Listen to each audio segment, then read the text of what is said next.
it is time as we get started with the fun here. We are on the continent of Taldori with the fun of our recent escape from a vampire attack and a certain Fort Daxio. And after, my goodness, it is a rotating issue here. One comes on, one goes off. The rotating insanity, we had escaped, and our heroes just finished a long rest, taking in the luxuries of the Thunderbrand household, mostly giving them some temp HP and a bit of refortification after their narrow escape and their contact regarding taking care of the rock that had been causing some problems in among the areas. And with that,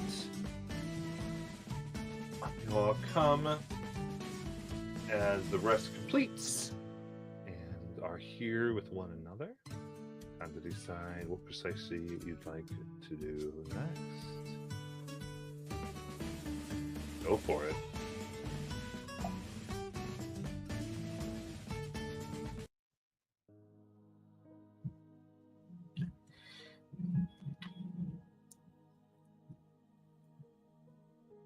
Oliver, you still needed to report in the completion, right? Yes, that's right.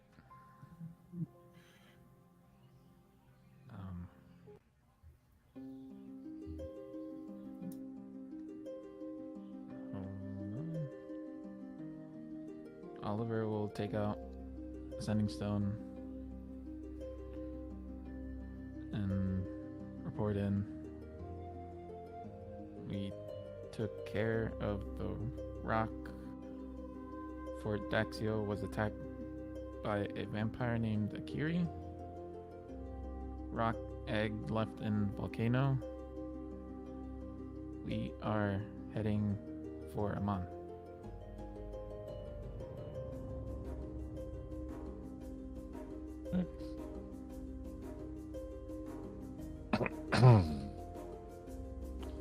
So we put that out there, and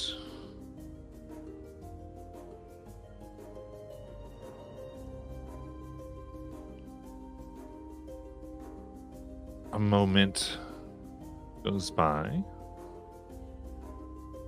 as your voice. Marvelous. I have plans in Amon myself. As we confirm this with the Ashari, I will find me at the council chambers at Amon. Simply ask, phone me by name, and I will leave a description so that we can meet appropriately.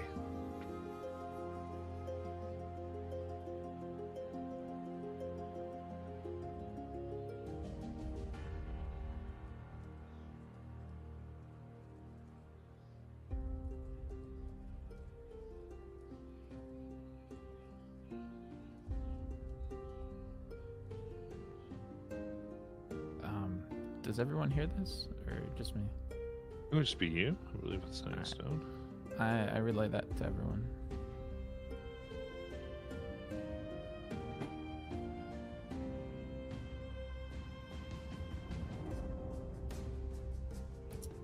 Oh no, does that mean we have to hide what we're doing in Amon from her?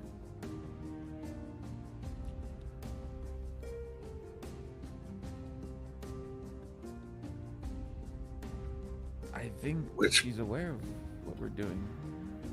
Oh, I mean the thing we're supposed to do for the Whispered Sister, the thing Charlotte is supposed to do.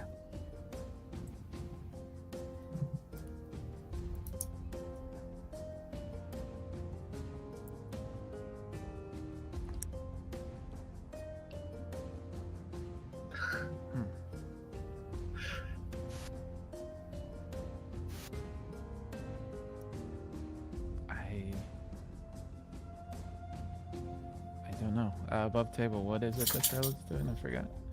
We were supposed to kidnap a boy who works for right. the Todori Council. We don't have to kidnap him. We just need to get the pink crystal from him and crush it. And drench it in his blood. Yeah. Get a nosebleed.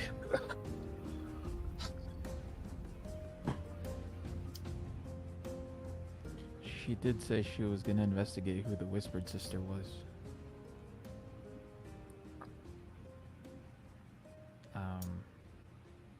She hasn't said anything regarding that yet, but we can ask her about it when we get there, if anything.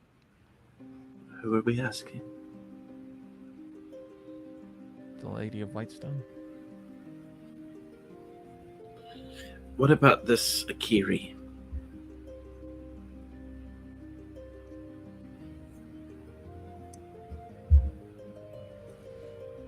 She's certainly a threat for sure. I don't know how we're gonna manage to deal with her. Do we think she's a vampire?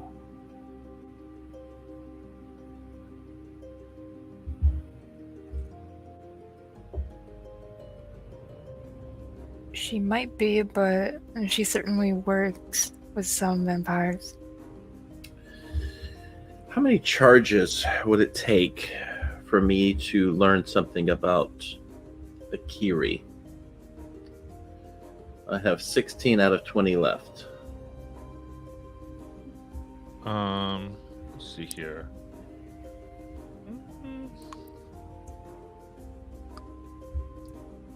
Probably say 5 there. All right, I'll go ahead and spend 5. Okay. So, got a little bit of information. It's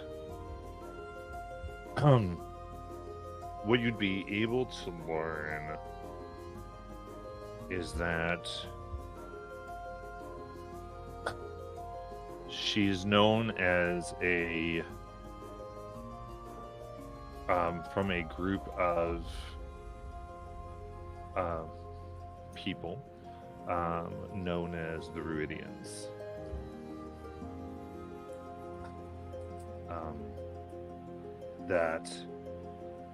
And most of this comes from the continent of Wildmount, and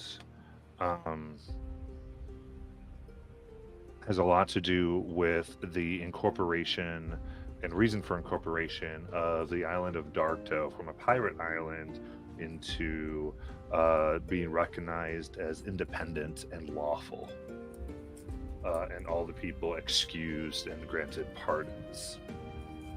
And this had to do with the force of Viridians landing and causing a myriad of troubles at sea, including attacks and thieveries on the waters. So they themselves essentially were doing a lot of pirating.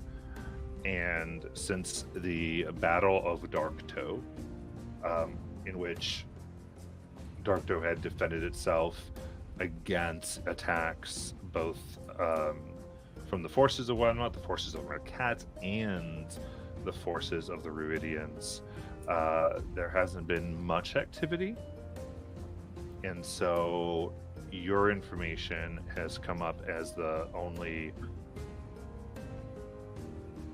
mention of her, and she is known as a commander, and one of the more front ones. Not many others are known by name, if any, but she had the most to do with the current rulers of Darktow. Okay. And people would generally call them vampires, though there would be notes here that they are drastically different in kind, it would appear. And most scholars refer to them more as Viridians to differentiate them from what Moore would think of as vampires native that had been battled for centuries, to differentiate as the ones that came recently in the last 5 years. And you said there are two things that separate them from vampires?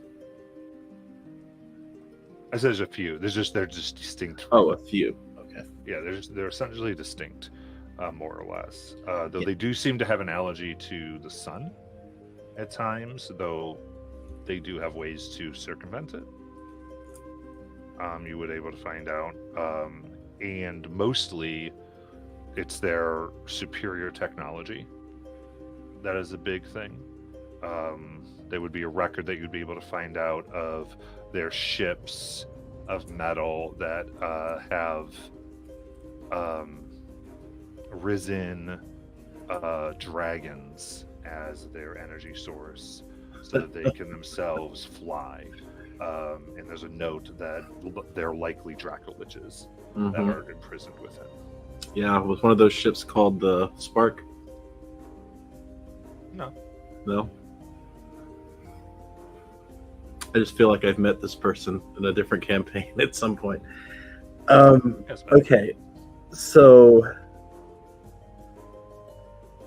here's what I'll do. I know that Darktoe is a pirate island. Was a pirate island based on that research. So I need to, first of all, use my other contact, which is Hope, who is a pirate, to see if she knows anything about Akiri, a pirate island, or anything of the sort. And that's what I will do as my follow-up to that. Let's see. Sending is a 3rd level spell. So I just send one out. Hope. Encountered Akiri, a Ruidian, similar to vampires, believed to have been part of a former pirate island, Darktoe. Do you have any information helpful? And that's 25 words. Would Hope have known this person? You had 0 contact with the vampire. Yeah. The only thing, yeah. And then, God, I can't remember the new. The way we've done leaders. Hope, she didn't even know about it. Would be Yeah, she didn't even know about it. What are you fucking talking Yeah, about? yeah. I was like, I didn't think she would, but I can't remember. What's his name? The new leader, Mallory Darktoe? Bell Savage. Mallory Bell Savage. Okay. You hear back. Never met them. Mallory Valsavage is the new leader. He has some vendetta against my dad, former Plank King Wyatt. Could talk to him? Question mark. I could talk to him is what she said. What she would have said. I could talk to him. That's it. Okay.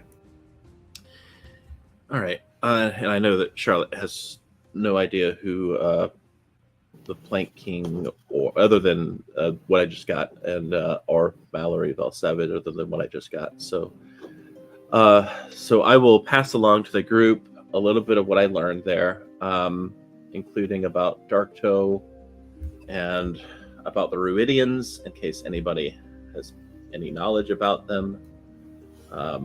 Basically, I just give them the exact information I just got in that lore there, and I wrote it all down here.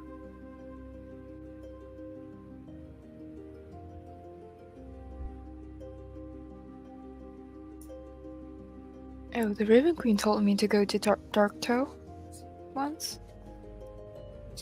But I don't think that's related to Akiri Do you know- or something like that. Do you know Mallory Valsavage? Oh, I've never been to Darktoe or read about Darktoe in my life. Okay.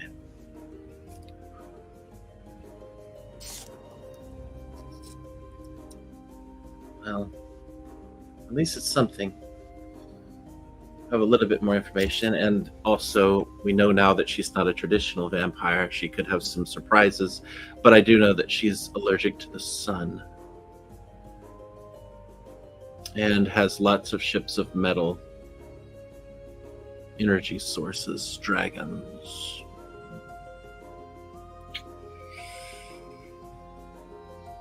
And she responds to Commander, which I think that's what they called her, didn't they? On the battlefield? You just called it Kirkiri, I believe. Oh, okay. I would say the other thing that you would have picked up is that one of their biggest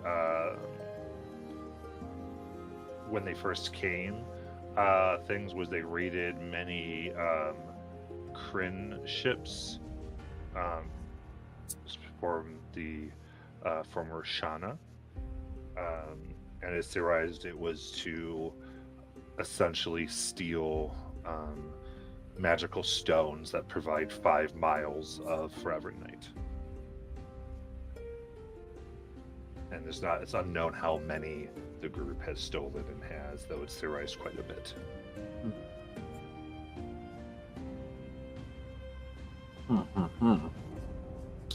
Well, that's what I remember from reading.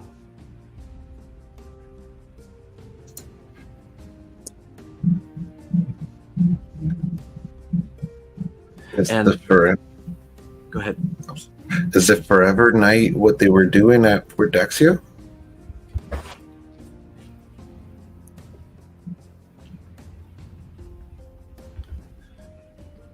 I guess so.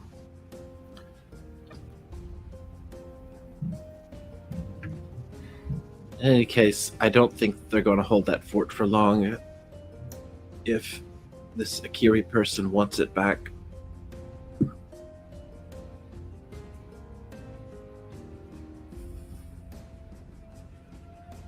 But we did warn them.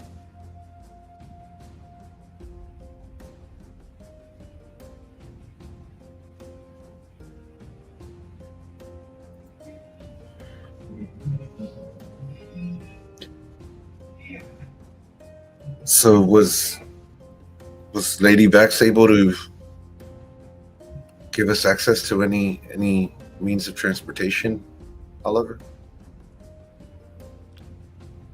She didn't say. She just said to go find her in Amon in the council chambers.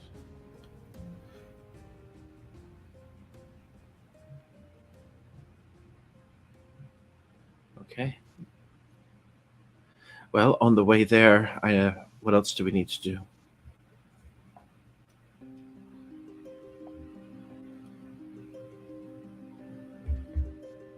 I remember we spoke about a couple of things yesterday.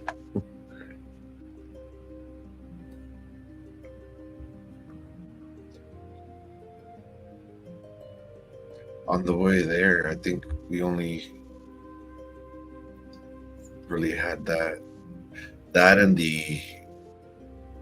and looking into the egg to see if would the Muppets have still stayed there or The elementals? yeah. Oh, I'm sure they're still there. Especially since we didn't come back. It's now been a day.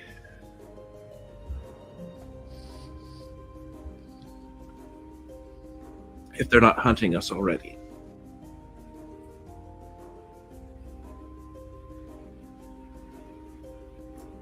I can look in on the volcano if we want.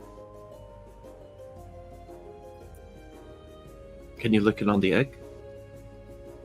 Not specifically the egg, but I think I can look at the caldera and see what they're doing.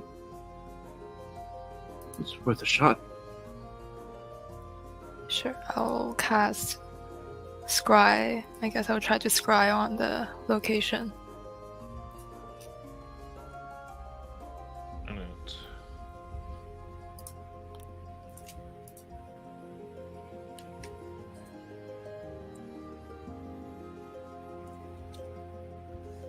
Okay, perfect. So,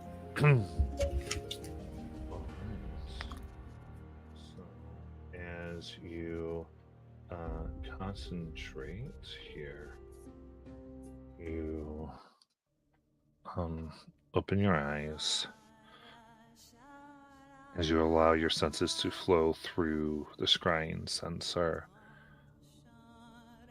The winds and mountains move past, and your vision dives deep into the caldera.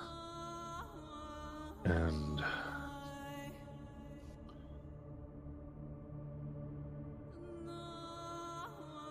here you see now bubbling in and around the egg at least 40 to 50 elemental beings that are swarming. Does seem there's quite a excitement happening here. And they are swirling around, some flying, some using their energy to move quickly and expending vast amounts of heat. You can see even in this place that some pieces of metal, cowbells and the like that have been scorned aside from various kills, the metal itself has grown red hot, just being in the General Caldera vicinity. And around the egg itself seems to be absorbing all this heat. And this process continues. And do you know Primordial? No. Okay. You do not recognize the Ignan chant that is being said before the scrying breaks.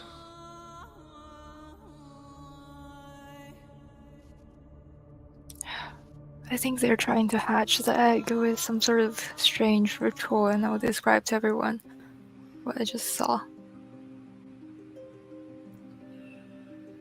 That's not good.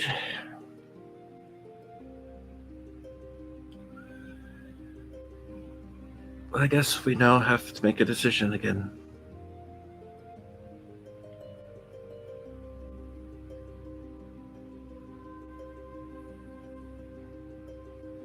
I mean, we did talk about taking the egg with us to find a place for it.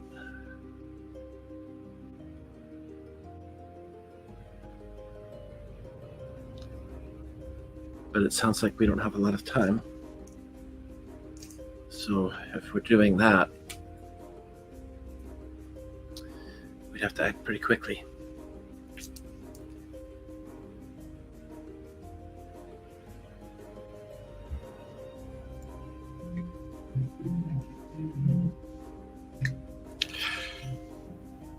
We don't even know what kind of feature of the egg is.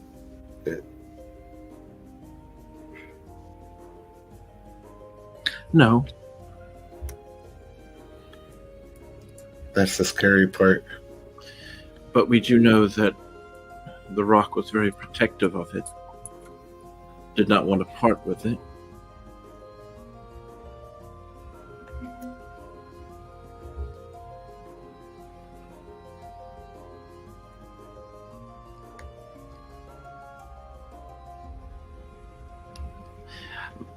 If this was a vote, I'd vote we go back to try and retrieve it and get out as quickly as possible.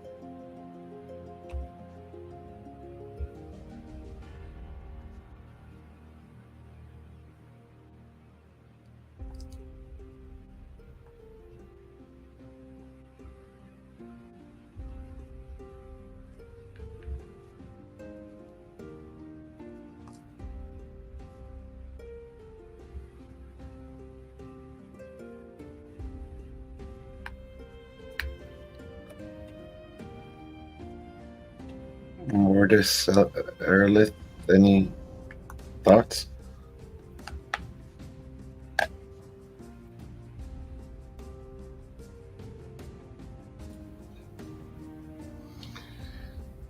Do we think we can handle 40 fire elementals?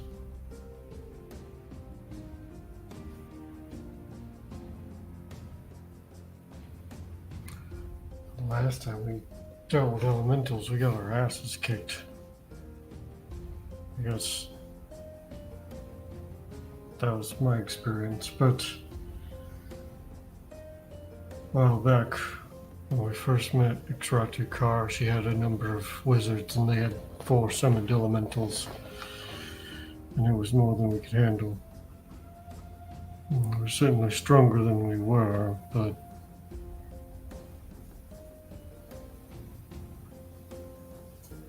40's a lot.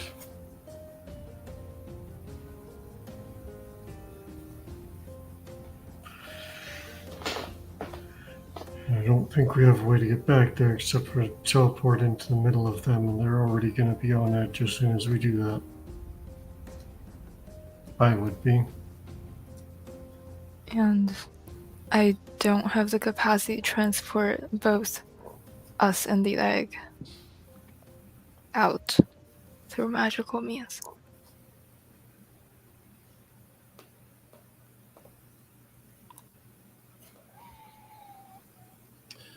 Well, I definitely don't want us to harm the egg. It wasn't a part of any of this. We could just leave it and move about our day. And whatever comes, comes.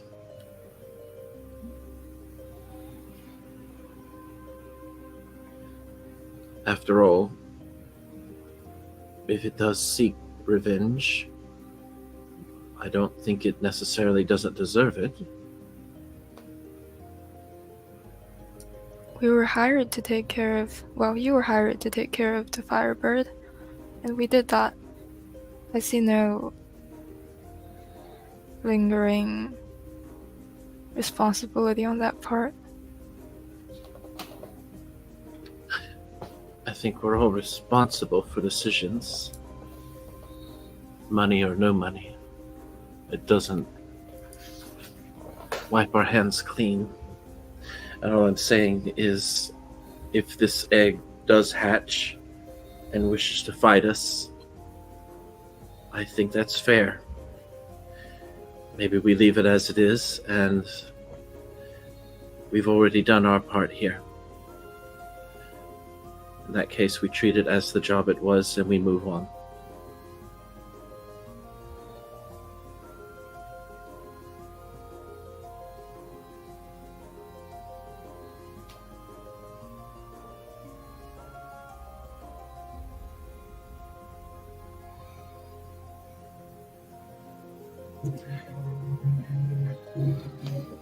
Erlith?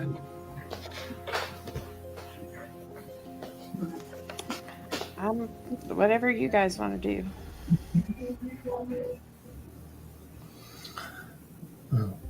Personally, I think what alarms me more than the egg is the rather sudden abundance of vampires in Tal'Dorei. First Ixratu, now, and then Fortaxio. Somewhere running around, there's a vampire named Vestra. And now the Sakiri.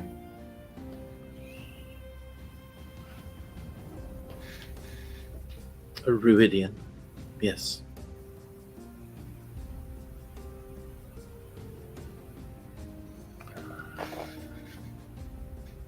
Well, one way or another, she seems to be amongst the commanders of a force of vampires. Vampires of wide variety, I might add. It's also very possible she might not even care to pursue us. I don't think we necessarily are her target.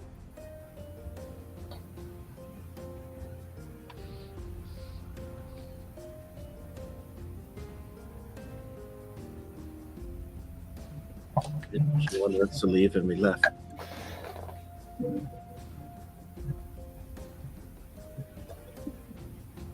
Then should we make our way to Amon?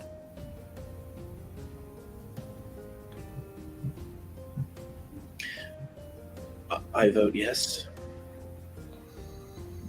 I think that's the clearest course of action.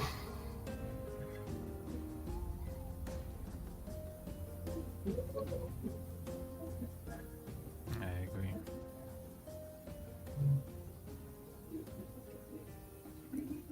Let's head to Iman then. Anyone strongly opposed? Speak now.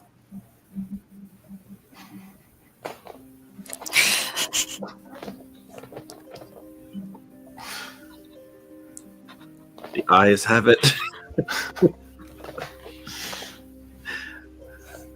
Parliamentarian of the party.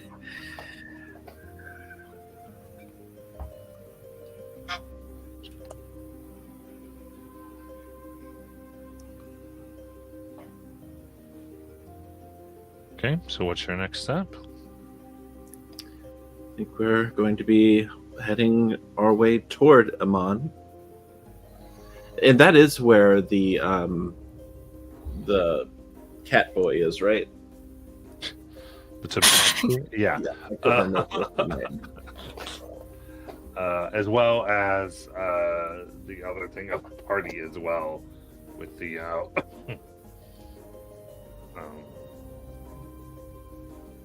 the Zoto Geist.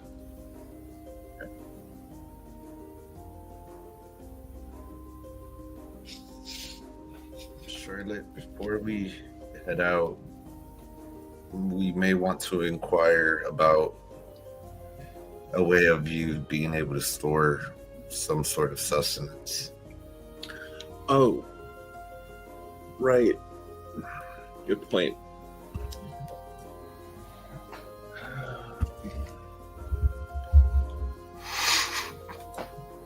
This is not the right place to ask for volunteers, if I remember correctly. We are in the...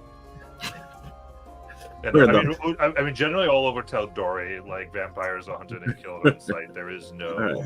good vampire except a dead vampire. Ouch. Okay. Well, I can go 3 days. Maybe we could find healing here, or some type of potion for sale at the what's it called? The fire. What's it called? The magic place we're at. Thunderbrand? Fire. Thunderbrand. Maybe they have a special potion that would restore people's health after I drank from them. Restore their energy, so to speak. Yeah, I'm also trying to experiment with such a recipe, but it will probably take me like 2 more weeks. So it might be a good idea to see if we can find anything here. Do you think they would let me ask, or should one of you ask?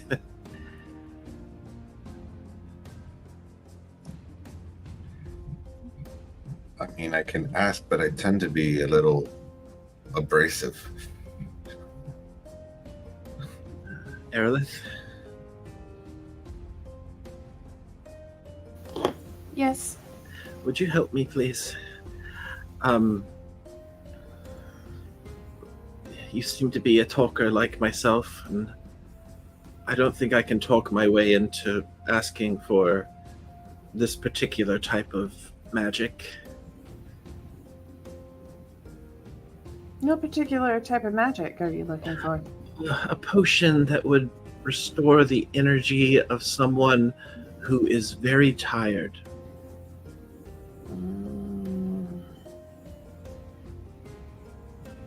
After a feeding. Gotcha. Who do I need to ask? Well, I thought maybe someone at Thunderbrands might have some magic or potion shop, or maybe knows where we could go at least. Okay. Yeah, I can ask. Thank you. Oh, I don't know where we are exactly. I think we're still technically right outside of Thunderbrands, if I remember correctly. No, you're within the estate. Okay, so we're inside of it. Okay, so that's where we are.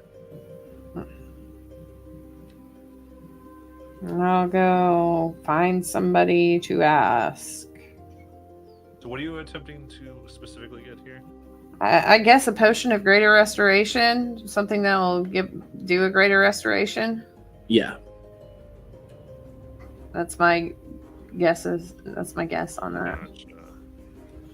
Is that just to have for the heck of it, or? It's for Charlotte to be able to feed on someone along the way. Gotcha. I understand. All right.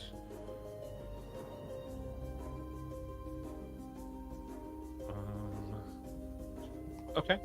So that's good. Go ahead and give me a persuasion check to see how this goes down. Fearless.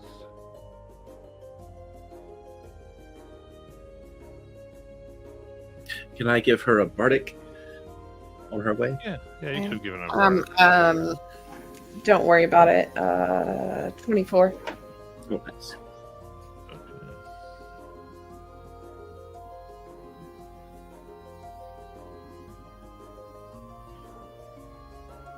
That's good.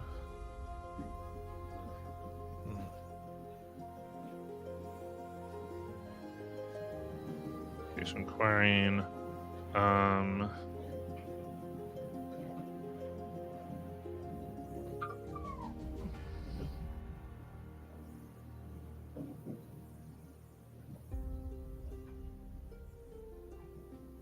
Okay. Sure. Yep. So you'd be able to grab one of these for 1,000 gold. They will sell you a scroll of great restoration.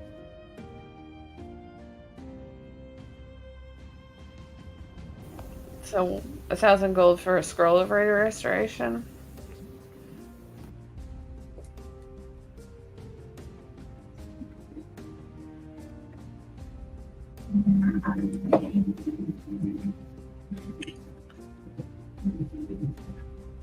Can cover the cost. I already got it.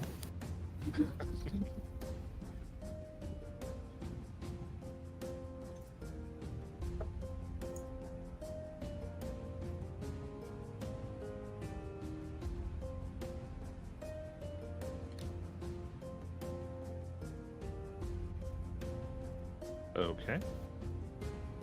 So yeah, I would say it's kind of standard things like spell scrolls, not really magic items, but like permanent ones, but definitely spell scrolls. Potion brewing is a whole nother thing, but generally they can have spell scrolls here. If anybody else wanted to grab some stuff, you do have some pull with Thunderbrand.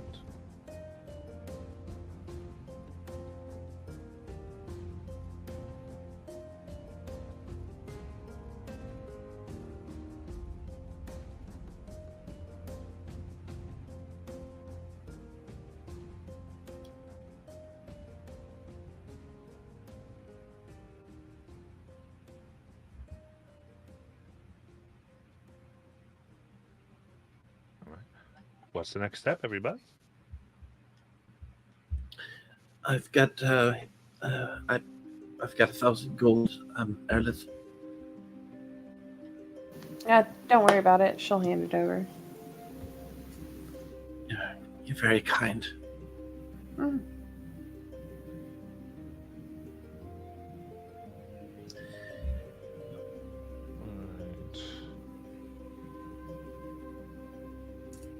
Yeah, so the Path of Mon is roughly a 2 weeks travel.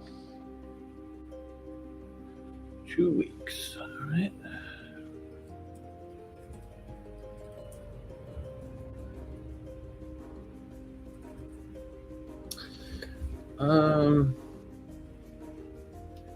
Let's see.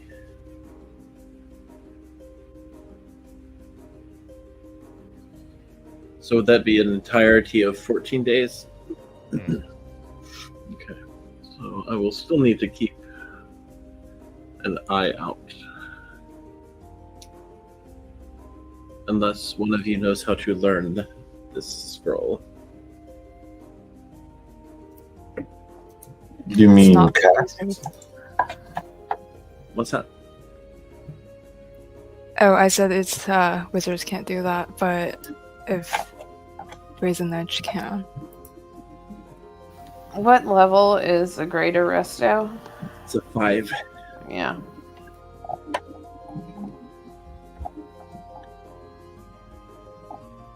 And it's not a bard spell, right? It is, but you have to have 5th level spells in order to actually cast it, which You just- neither of us do. So not the slots, then. It would be the...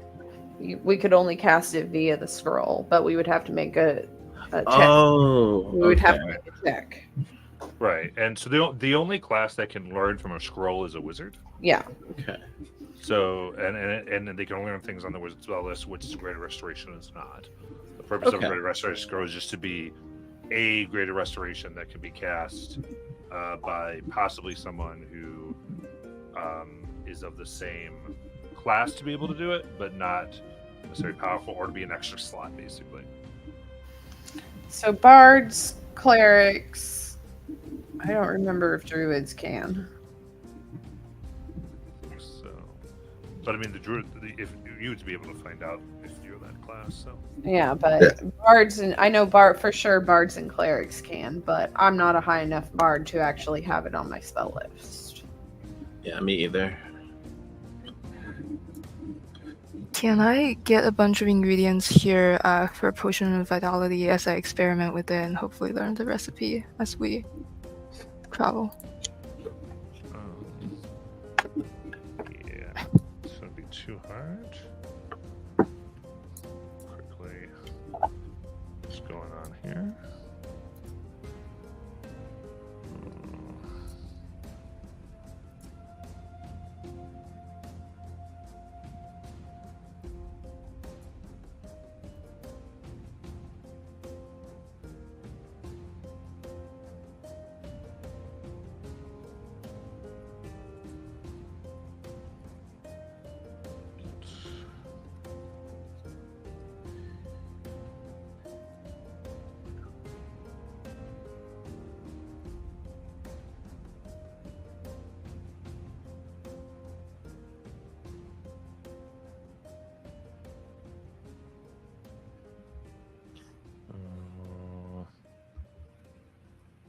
Perfect. Okay.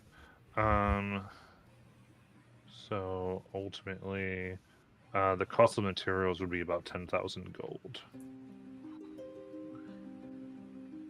Oh, wait, for a single potion of vitality? Yeah, those are... Yeah, probably not a good idea. I could put 3,000 toward it. Oh, but it's a single dose, even if I learn how to make it. So it wouldn't necessarily. Gotcha. Right. I would like... The other thing, though, just so you know, if you're trying to get the recipe, there is possibly finding out what you can get in the wild in order to get the ingredients to do so. That's what it costs for you to just buy the stuff. But there's actually going out and getting the ingredients yourself, which is a different process. If that makes sense. Yeah, I remember Oliver might have proficiency in collecting herbs. Right? I'd like to use the Call of Horizon for our travel time as well. Okay, well, once we get traveling, we'll look. Right. I'm just mentioning it. I don't know if that would shorten our travel time. What does it say in the ability? It does a couple of things. Travel pace is increased by 1 mile per hour, even if traveling by mount or vehicle. And for every 8 hours of travel, our distance is increased by a number of miles of 5. So for every 8 hours, that's an additional 5 miles per hour. But the total travel time is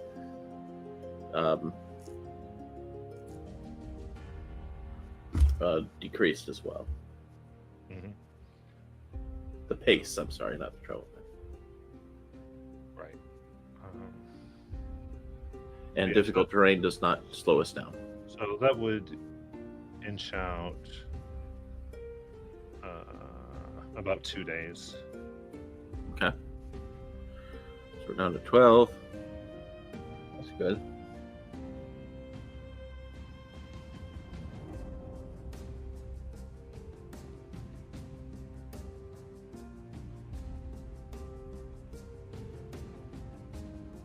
All right. And what's the process for learning the recipe, Lithra, from the thing? It says if I have the ingredients, I can spend time to experiment with it. If I can't get if I can get a dose of the potion, I can analyze it also with an intelligence check over a period of time. Basically, I think that's what. Gotcha. Yeah. Okay. So I would say, be it where you are, because you are in the House Thunderbrand. You would be able. Let's see here.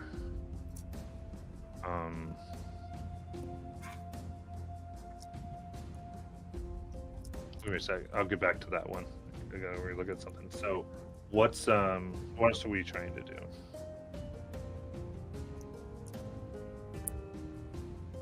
Else?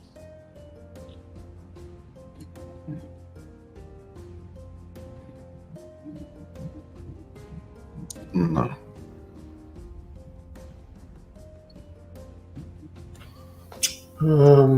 There's not any chance I can find another potion of oil of etherealness or whatever, is there?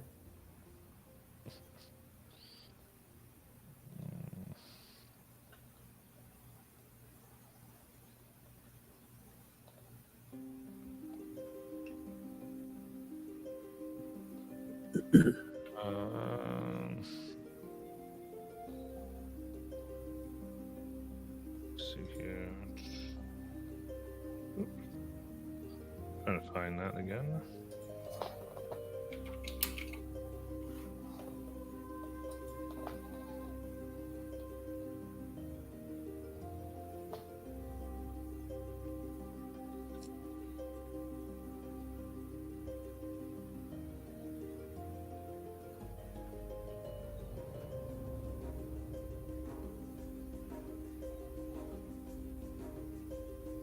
Okay, yeah, go ahead and give me a roll a d20.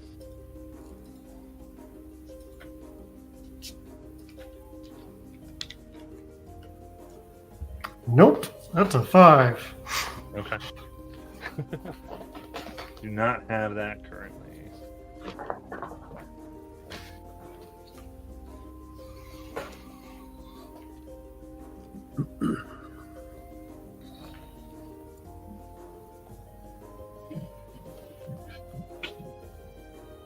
Do we think it's advantageous to go and get any more of the dynamite or the glue bombs?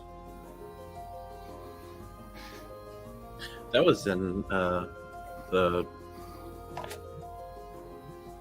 dwarf place. That's where you are. Yeah. Oh, we're there. No, it was Yeah. in the market, not House Thunderbrand. You're not But Thunderbrand, but you are within Craighammer. I had no We're- idea. we're not far from it. Yeah. It would be a short walk. Yeah, I think you're on the same level, actually.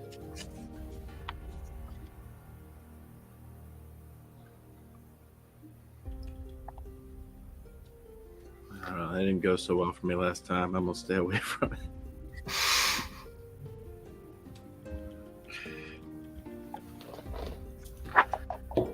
Well, what does dynamite do?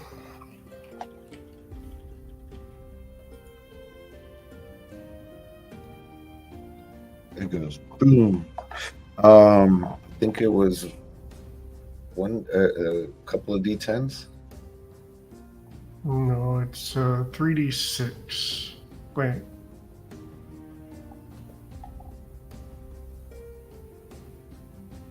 Am I reading the right dynamite? Make a DC 12 saving throw, take 3d10 bludgeoning damage. I thought it was fire damage. So Lithra, as far as what would be the ingredients, it would be various pieces of a creature known as a Chiron. Chiron. Yep, Ki-RAN. Okay.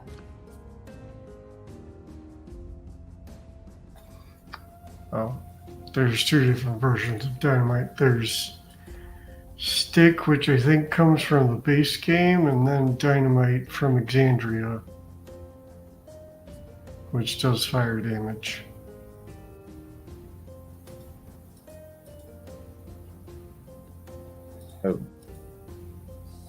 As good as it worked out for Jackson last time, I think I would definitely pick up at least 2 of the glue bombs too.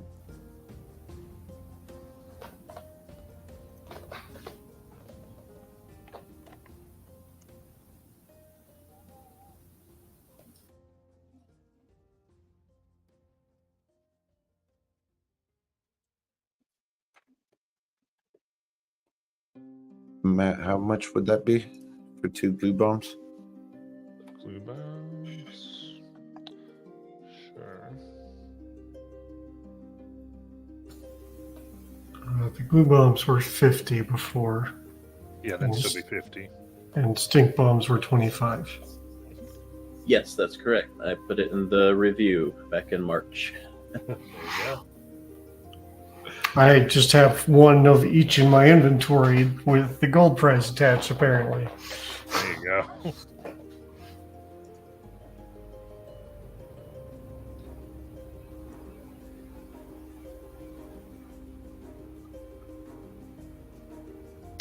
And I don't know if you still have your gnomish combustion extinguisher, Mortis. I still have 2 charges of it.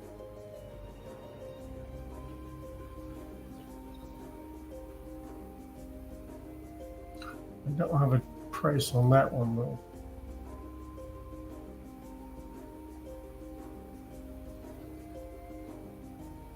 And that's all I would be having.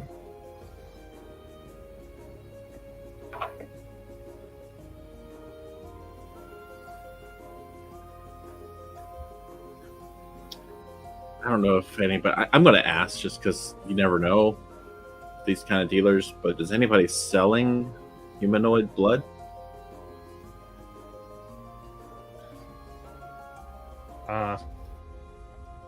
Let's see. Give me an investigation check. All right. Since I'm a seedy individual, can I help him? Yeah, absolutely. All right. Investigation. 15. Okay. You're not able to find anyone selling human blood here. Fair enough. Look, let's just go reopen the mine and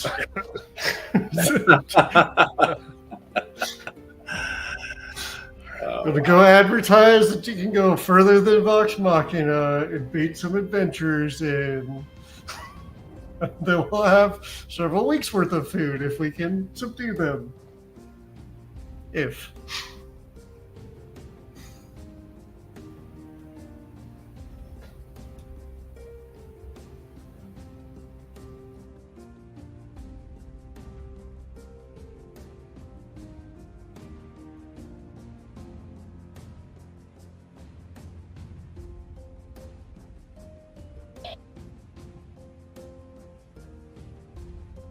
So what would you like to do?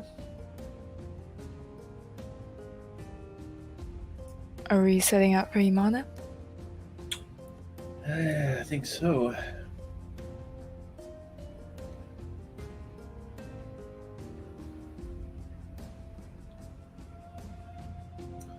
In 3 days, I'll have to find somebody, and hopefully the scroll works. And I think based on our travel time, there's only 2 days unaccountable for. So hopefully we do find somebody along the way.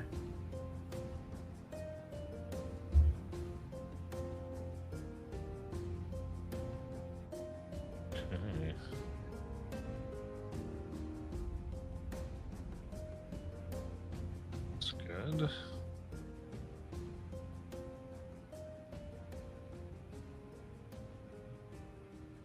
All right, so you set out on foot across the plains here.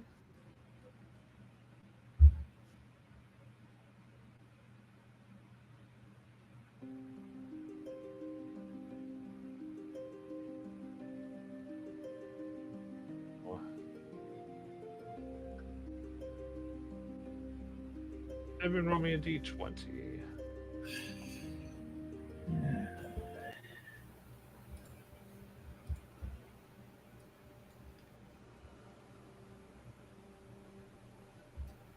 Five. Nat 1. Nat 2. 16. This bodes well.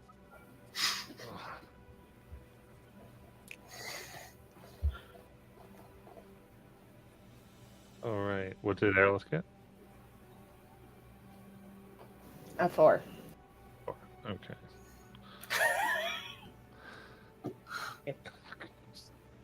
So out of 7 of us, 4 of us rolled 5 or less. Well, 6 of us.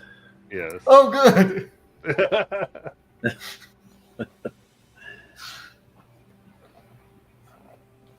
Okay, perfect. Okay, so in that case, so having gotten all the gear that you wanted from here, you set out among the pass,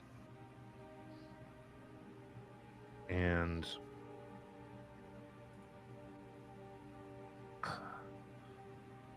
it is so you needed somebody within 3 days? 3 days. Okay. Perfect. So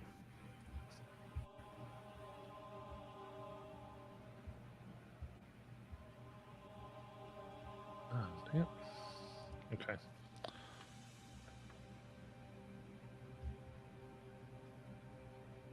There you go. The rain is heavy for the first 5 days. And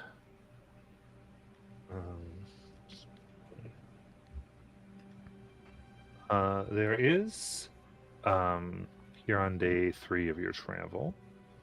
So obviously long rest if anyone needed it. You should be all right. You are able to there is a you begin ready to pass in midday a ban of 7 wagons. They are moving fairly quickly, and from all accounts it is not within them to stop as far as they're approaching down the road. You see they're all heavily covered, including the drivers themselves in thick coats trying to keep the rain off, large hoods and hats disguising all features, trying to just hit the horses to continue in the wet onslaught.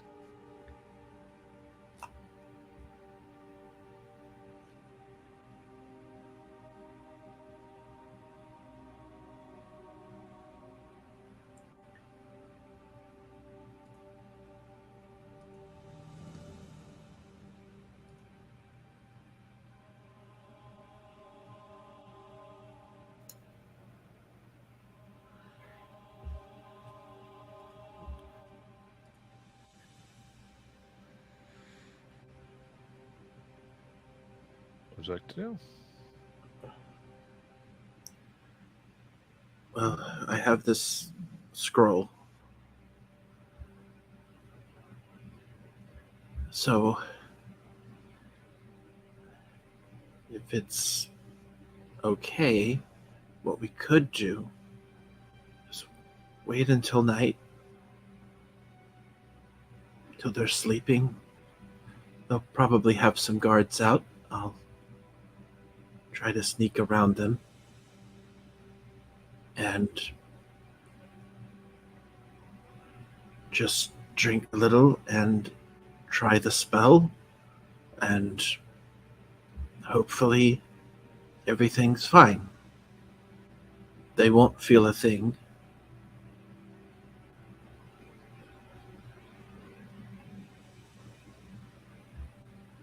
If not, I would recommend you all continue going, because I'm going to be a very unpleasant person to be around.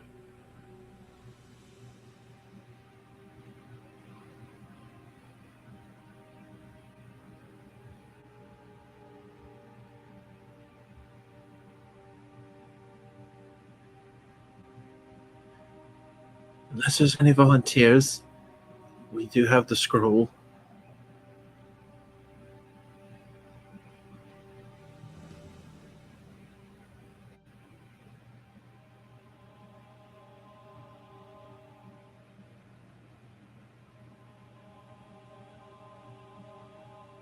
You said that these people are just hoofing it.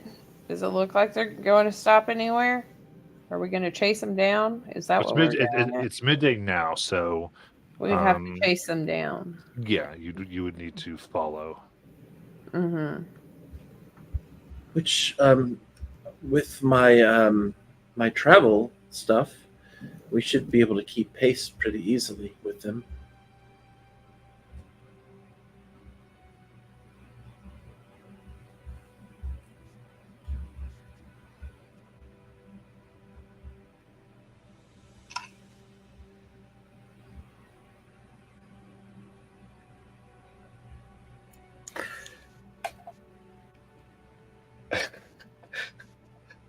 Above table, like I'm okay with Charlotte needing to do what she needs to do, but I don't necessarily.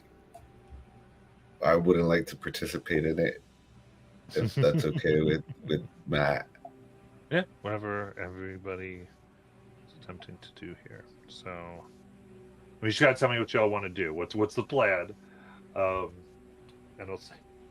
And I'll pause for a second because I feel like I'm asking the question awful lot. I'm trying to get the next steps, what everyone is. So if there's something more I need to do, let me know. I'm just trying to get exactly what our plans and trying to move us through. Because trying to get what we're trying to. Like Morta's plan is to keep an eye out and watch for counterattack and be ready to pick up and move if he needs to.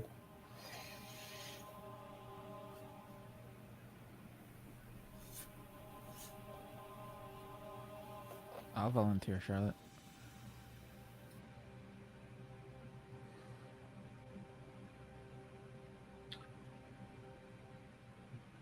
Okay. Okay.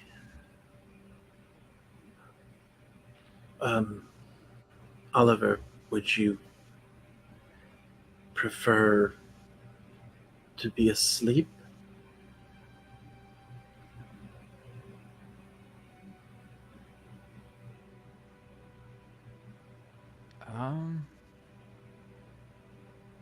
Let me see something real quick.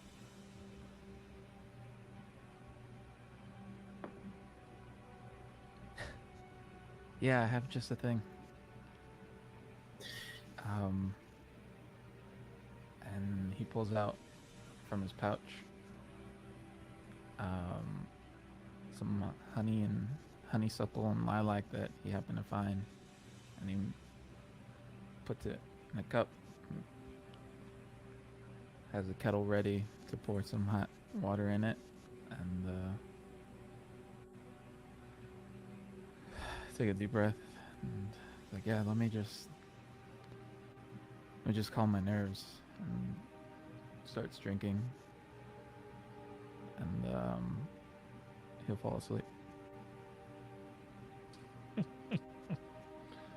Okay. And we don't need to go into too much detail of this process, but wake up with your exhaustion if Charlotte is indeed going to feed. She would choose to not do a neck, probably like upper arm, something that can easily be covered. Okay.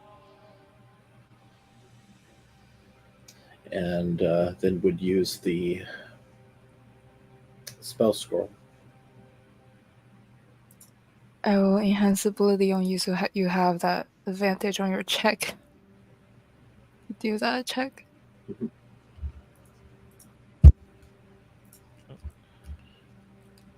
All right, so that is going to be a charisma check.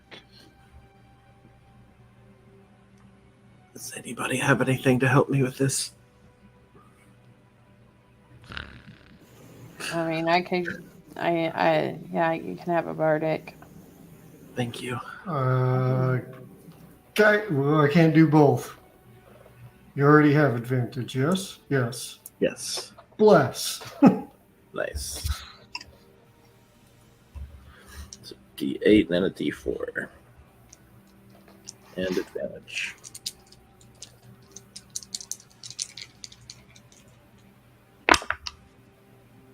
Okay.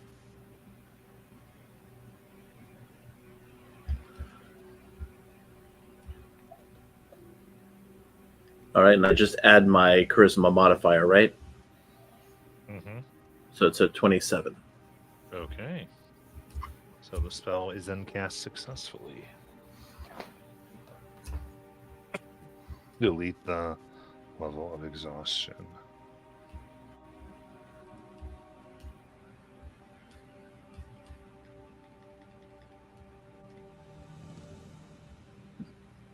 I'll try to wake up Oliver since it's midday.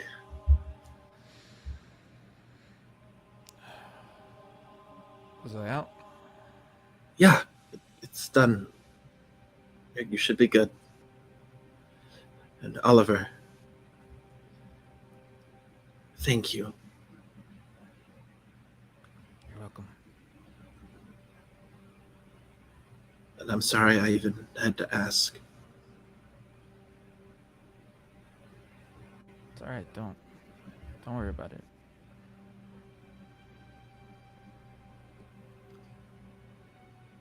Well, you still got some travel we can do today. She kind of moves away from that. I think she feels really bad about having to do that to someone in the party.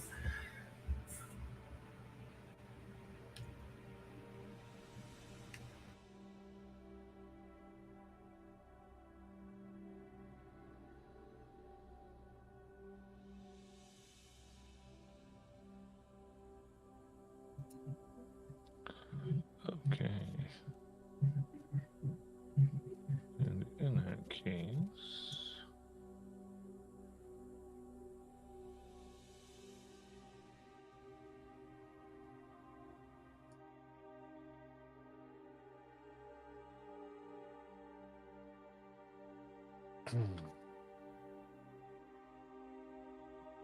As you continue to travel,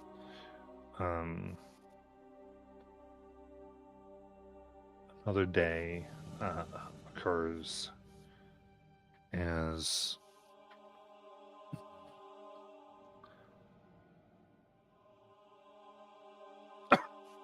excuse me.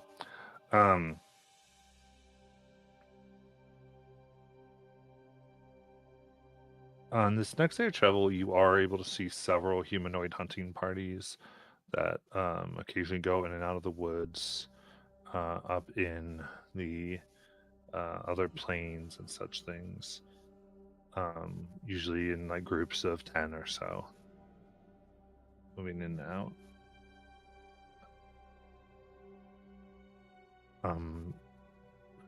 Mortis, you would definitely recognize these as people of the River Malherd. And Oliver, you're fairly aware of them as well. Moving in this direction. And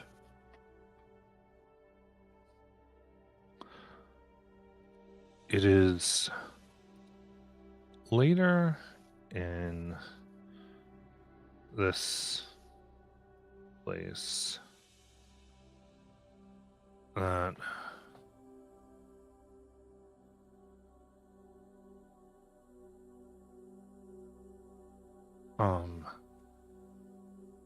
bursting from the woods, you see 5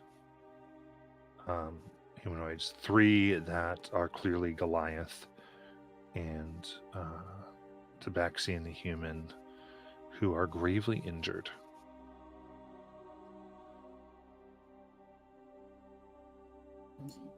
They bear markings of the herd here.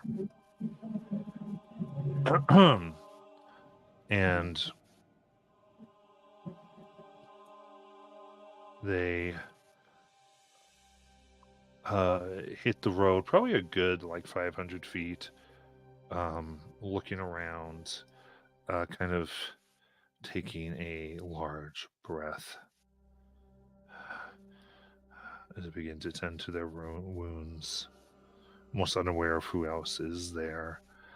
You can see they are burned. At least one of them, specifically one of the Goliath women seems to be missing an arm that is being tended to nearly immediately.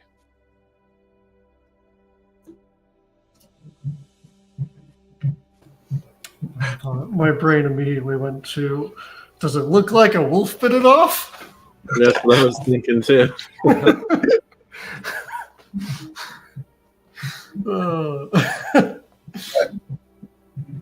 I would run to help tend to the wounds. All right. As they look at you and a little on guard, so go, are you indeed here to help? Yes. What happened as I begin to take my medicine kit and start trying to stop the bleeding and getting frustrated with it and just finally just casting a cure wounds to try to get it to stop bleeding and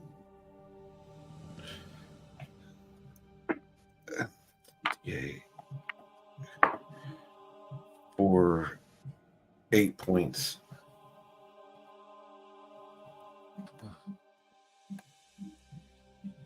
Okay. As it goes, the wounds slowly heal. I imagine do cuts form on you as well, or no? Physically, it's just put strains on. So that I lose for that level 1, I lose 5 HP for every first level I cast. Yeah. So you get in pain as your life energy flows into them. Thank you. So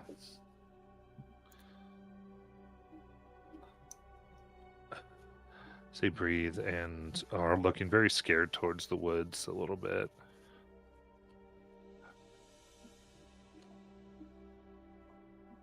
Sorry, I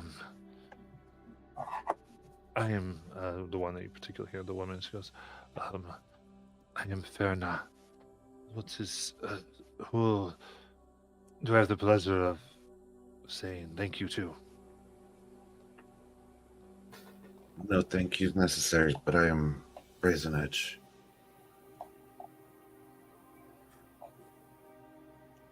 These are my companions. Mortis. We have heard of a group called the Menagerie. We are what's left of them.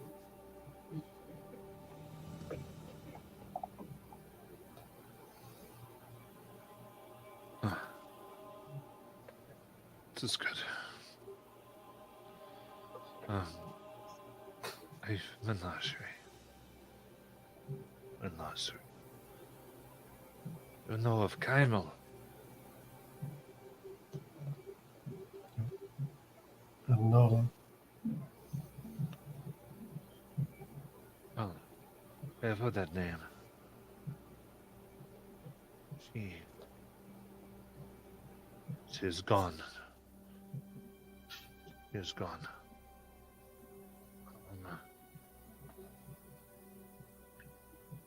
But it is Kaimel that we came here. Do you know? No, what?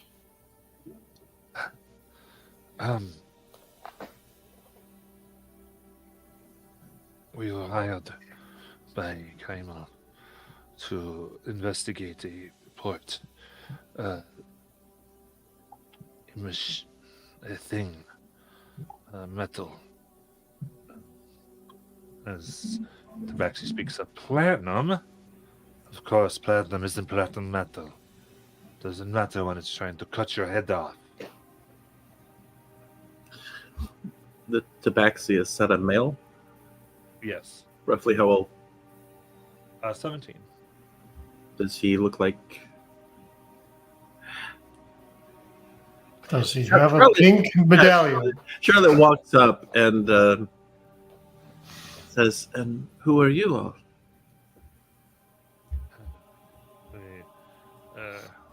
We they are educated to not answer such questions. That's smart. Are you from this area? And she begins to speak for them, and they kind of look at her, as of course. I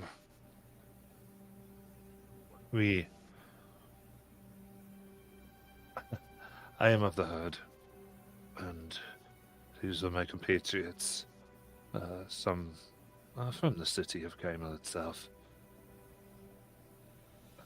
It was flooded with criminals. But they were not turned away. They gave grave reports of a nasty thing. It is deep in the woods. A thing of this platinum that was headed directly towards Kaimal. Kills anything that lives, all creatures that it comes into contact with. And the reports they said was that it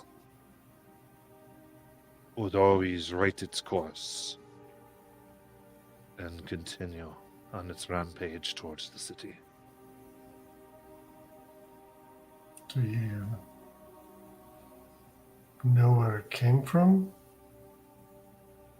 Did it come from the mines? There are ruins in the forest deep. From wars. That is where I guess these murderers, thieves, were abiding. And they said they found this thing. They were attempting to take it apart when it activated, they said.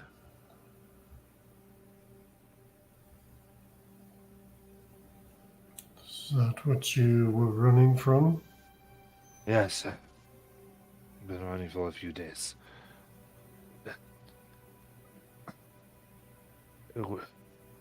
We had heard that it would only pursue so far, but no one really knew that if you got enough out of the way, it would give up.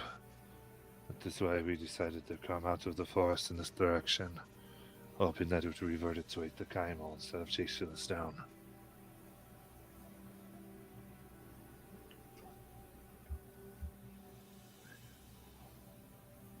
The two people that are with her, do they look like they belong to the tribe?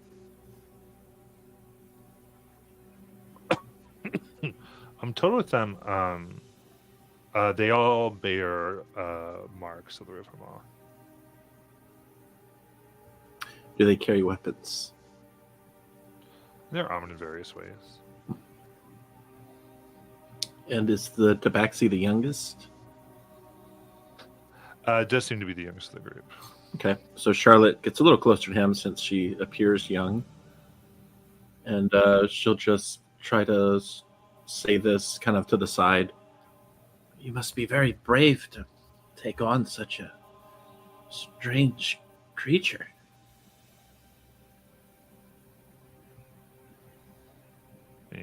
look and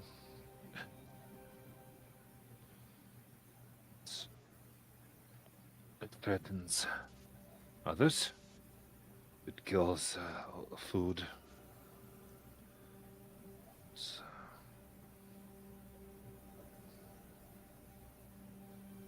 we would, as we go, sorry, it threatens others, it kills food. We would say it is more not being a coward than being brave. You strike me as I'm sort of from the cities myself. Are you also one of the ones from Amman?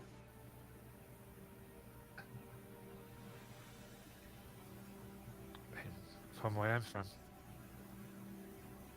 Oh, I'm sorry. I didn't mean to bore you. Sort of nods.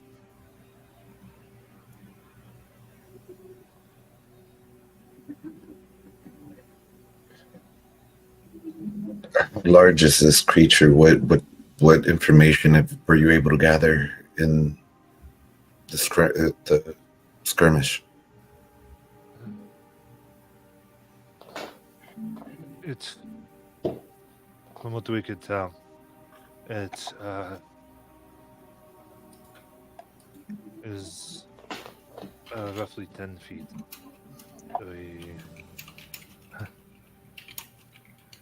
Nearly impervious to most attacks. We tried much to destroy it. Cold and fire both had no effect. But the ice could pierce it. So we had some vials of acid, and that did nothing.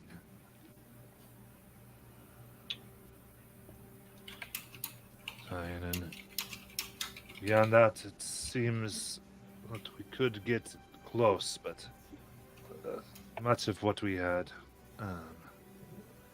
when it would just bounce off.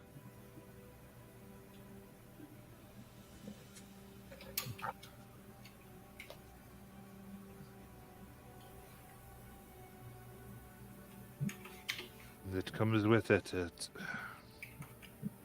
When we attacked it, we thought we'd outnumber it, go quickly, disengage, return, try to whittle it down over time.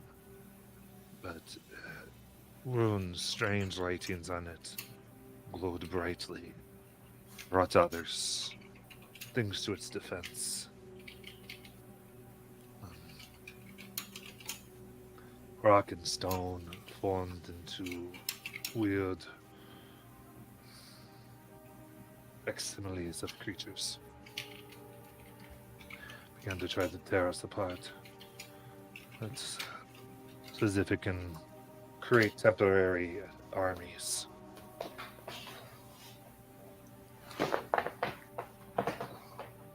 Is your arm still bleeding right now?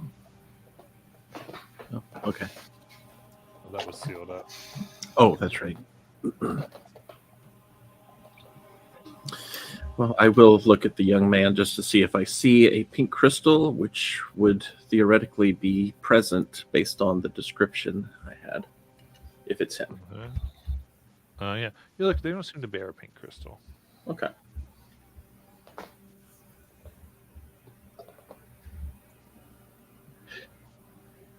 Are you able to regroup with the tribe from here? Yes. Our plans was to. We think. We're not sure what to do.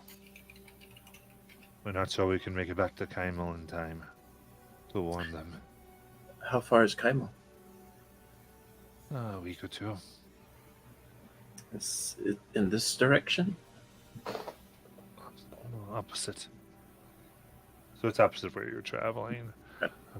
As we're unable to stop it. Another thought was maybe to find a fort or some military. I don't know if it can be mobilized in time.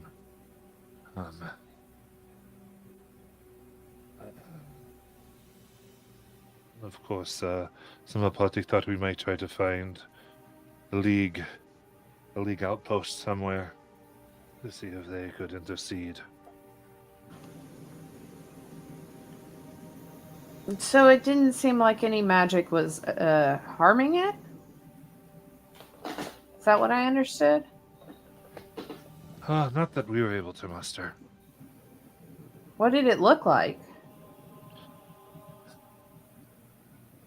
It is 10 feet of, it appears at least, carved and sculpted platinum.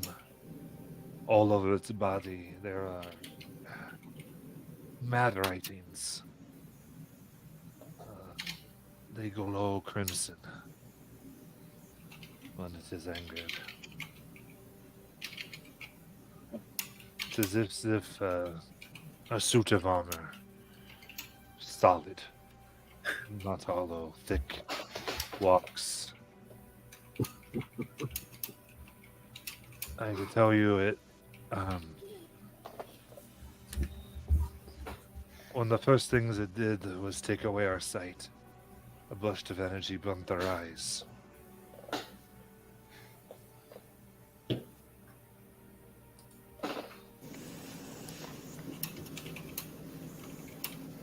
Oh, Erilith wouldn't know. She wasn't there for that fight. I don't know to ask that question. I don't know how to ask that question. Did it if Sayuri was there, she would ask if it was able to take away use of magic. To neutralize your magic. Oh. As it recounts, it goes, no. It just wouldn't harm it. Did hitting it with like rocks or I don't know, Magical. just bludgeoning it hurt it at all? Tabaxi speaks up and goes, I was able to enchant some of our weapons to at least scratch it. In the moment. Yes, but it was... It also had the problem of just the thickness of it. Gotcha. What kind of enchantment were you using?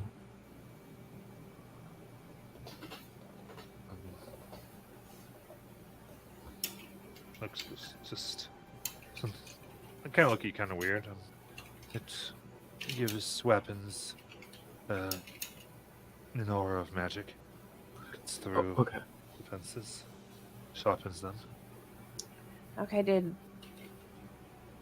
cutting it or stabbing it do more damage? Don't think there's the difference. Okay. Which direction is this thing in? They may be able to give you a rough judgment based on its current pace.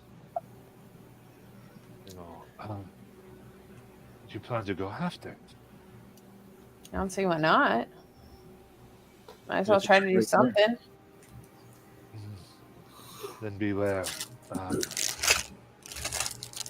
don't look capable, but there is much evil that dwells in the Turian forest. What kind of evil? As the human woman speaks up. We had potions that kept our presence shielded from spirits, ghosts, things that lurk in shadow. But many deaths occurred there in the Taldora Rebellion.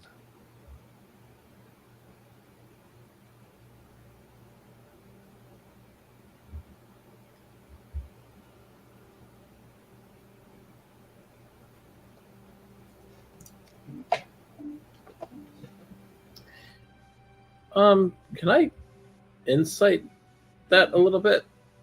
Kind of just trying to figure out, does that sound like something they just made up?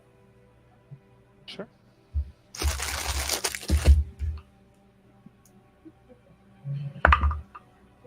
That's a 10. I would like to cast Divine Sense. Okay.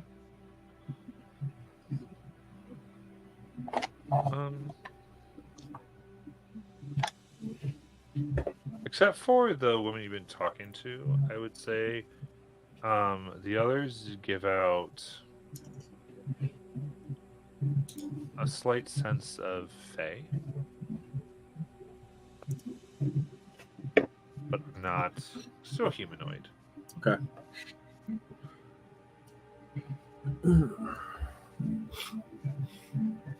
Brazen Edge would look to Mortis and with a very uncharacteristic look of concern, he would say, "It's going to Kaimel.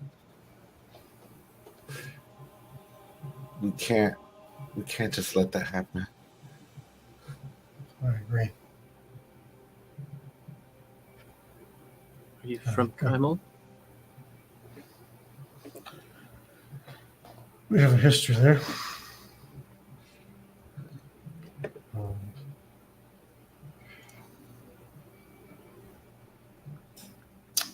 One of our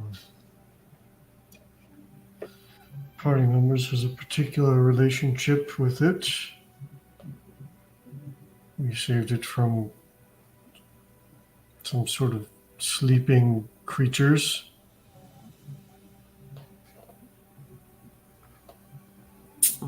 And drove them off. And in doing so, we created more or less a place of power. And it's unwise to let that come under the control of others.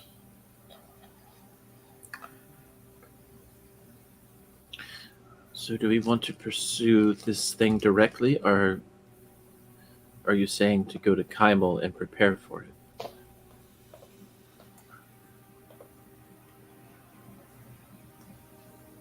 I don't know that, from what they're describing, I don't know that we have the time to dally. If we're right here, and if it's close.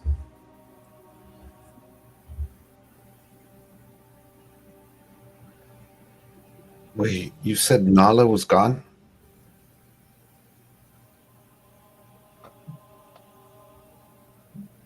This is what we say to all those who have gone to God's shadow.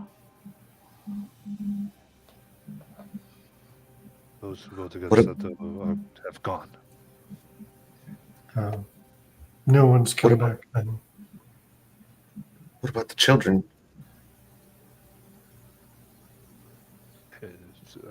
Leo, Ethan, Emma, Alicia, Novum, are they all okay? Yes. It's the ones who have gone to God's shadow. They have not gone. Okay. Is that your wife, Brace? Who? Nala? She was a great warrior that took care of many children.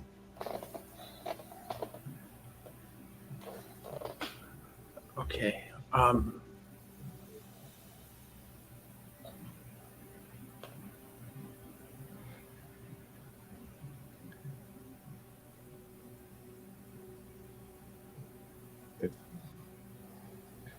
But as far as I think Mortis is right, we may not have the time to go and set up defenses. I think we need to cut it off at the pass.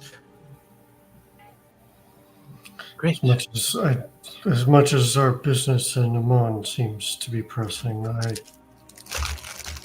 think this will matter more.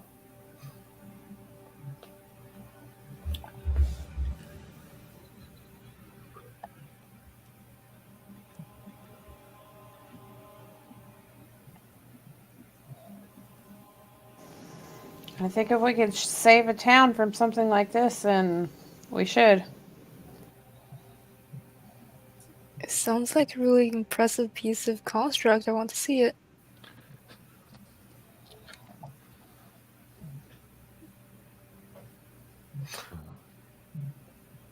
Did this construct cast magic? You said it blinded you. Did it do that? Um, Do you know, was it a spell or was it?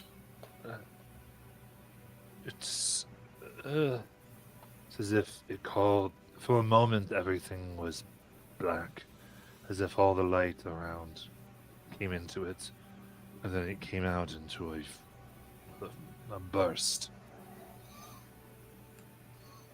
And then our eyes went dark itself. So if the lights dim, close our eyes. Got it.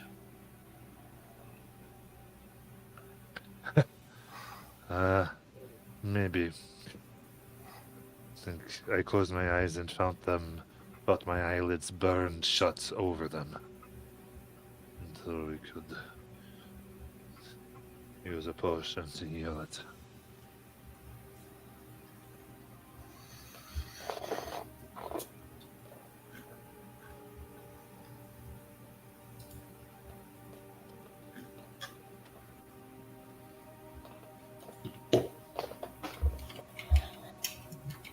Should we head in that direction? Yes. Yeah, if that's where the thing is, let's go to the thing. There are the ghosts.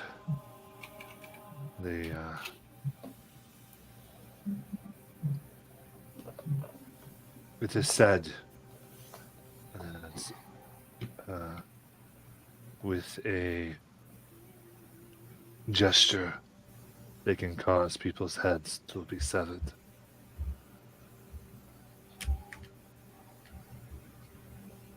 Especially the wounded.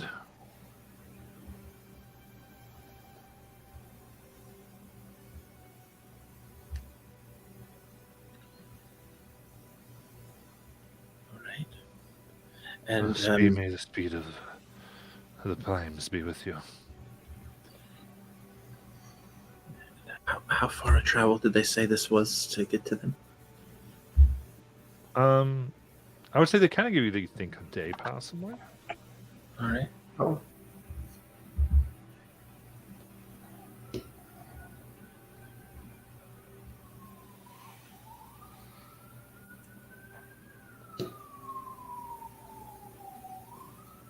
All right. We're ready to head out.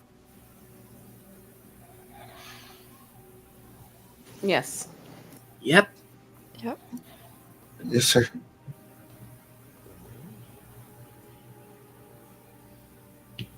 All right. In that case, we're gonna go ahead and take our break, and we will come back.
All right.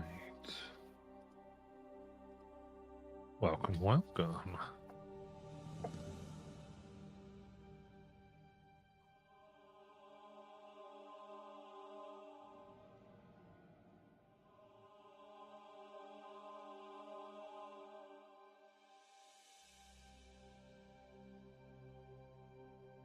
Okay, so, um, how would you like to proceed into the Thracian forest?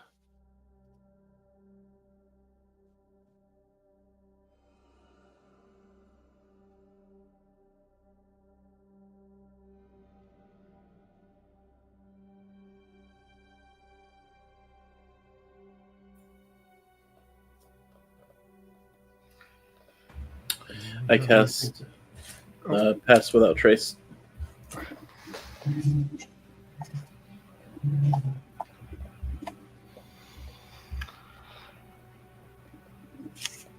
Other than being stealthy, and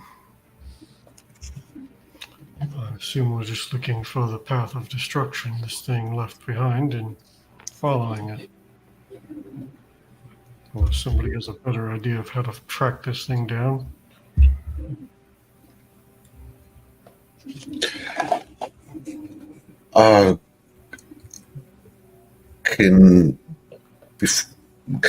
Can I look to see if there's anything, whether on the ethereal plane that it's within reason, because I only got 120 feet, where it's showing a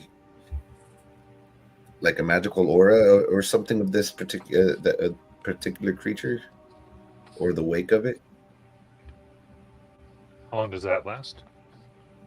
It's as long as I'm attuned to the robe. Okay. Should keep an eye out on the ethereal plane. Sounds good. In that case, everyone moves forward. Please give me a stealth check. And our pace is not changed from stealth moving, just so you know.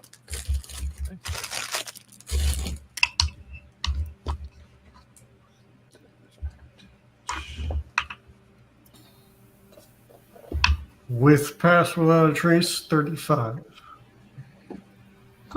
17. 16 with Pass Without a Trace. 30, and anyone really close to me gets an extra 5 on that. I only got No, they don't. That's a stealth. That's an ability check. I'm sorry. Never mind. Okay, let me call this because I got a little confused. Charlotte got in the 30s? No, Charlotte got a 25. Okay. Mortis. 35. Okay. Brazen Edge. 16. Oliver. 37. Okay. Lithra. 17. And then Aerolith. Yeah, it's only 28. It's only a 28. I rolled a 4. Whoa, 28 with a 4? Yeah.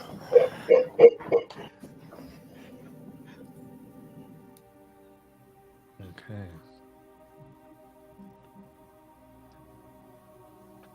In that case, she moved through the wood dark here. Brazen Edge. You are able to see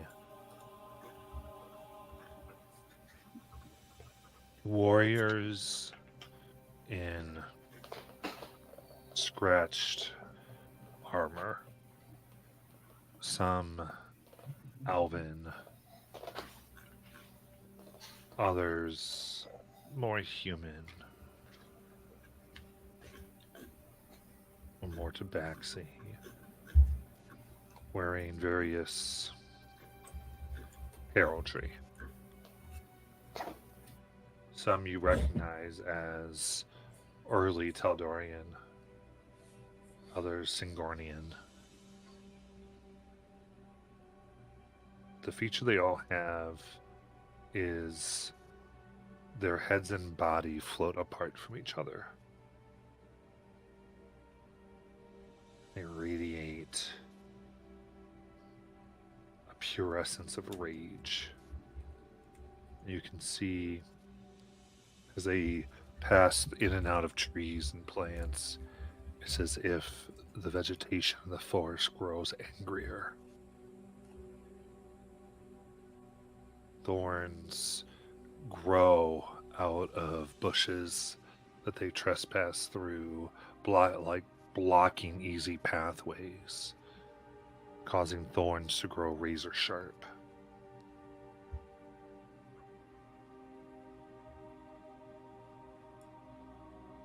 They remain invisible to the other eyes. So what would you like to do?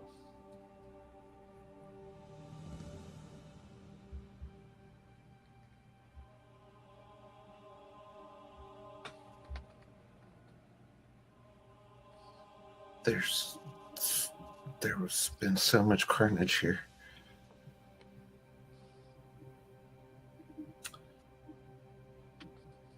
Yeah.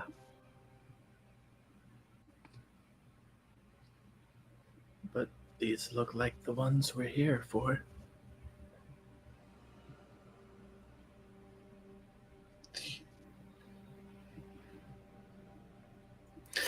Just a lot of sorrow along the path. Let's be on guard. Do they have any other distinctive traits? Well, you don't see them. Oh, okay. This is Brazen as describing these things. Brazen, do they have any distinctive traits? Their heads are floating off of their bodies.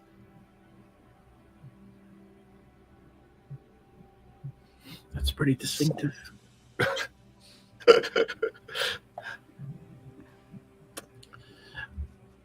You said they look like elves? Some look like elves, some tabaxi, some there's just pretty much everything. The people we saw earlier had a bit of fey energy to them. Do these as well?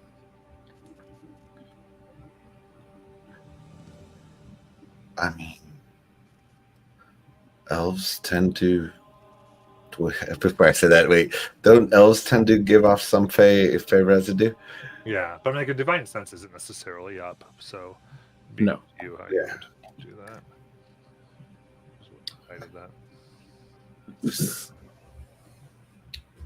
A lot of the vegetation that's growing is due to the rage and sorrow that has happened here. Just be mindful where you step and be on guard. They didn't say anything about floating heads. They wouldn't have been able to see them. They spoke of ghosts that would cut our heads off in one swipe. All right.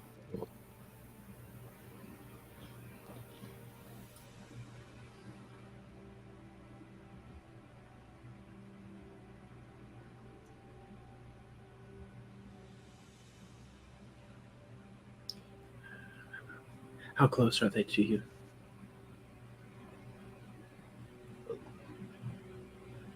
So They're all different around ones us? have, they're all around. Some have passed as close as 10, but they seem unaware. You're hiding very well. My divine sense, as far as I know, does not have any vocal component, according to what I'm reading. Yeah, I don't believe so. So I will go ahead and cast that real quick. So for about 6 seconds, I would see any undead or... Is it see or is it do you sense? I'm sorry. I would know the location of any fiend, celestial, undead within 60 feet that is not behind total cover. Right. So you can sense several undead presences. Okay.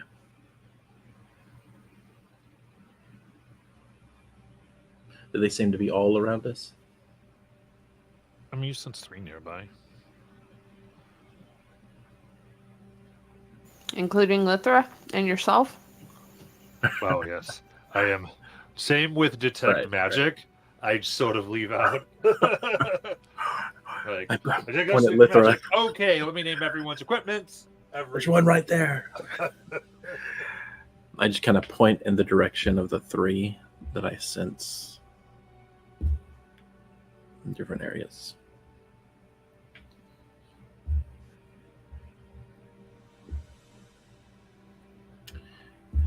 Well, are we going to surprise them? Or talk to them? Or wait? What's our plan here? We're looking for the golem, right? So we wait. We've got no quarrel with these people, these ghosts. Their fight has passed. All right. So you can continue past if you'd like. The difficulty here would be to move through the now very belated topiary.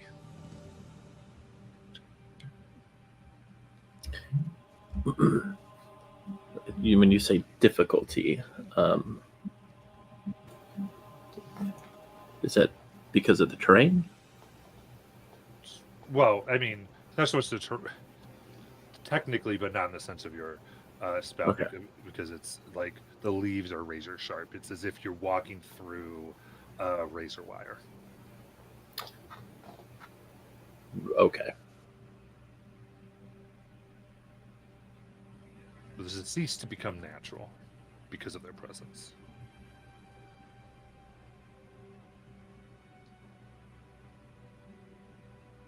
Yeah.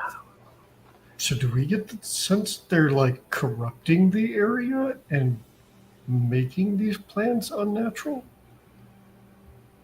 Brazen, I think Brazen is trying to give you the details. So yes. Okay. So, yeah, we would definitely have to deal with the fact they're there. It wouldn't slow us down, technically, but it could hurt us really badly.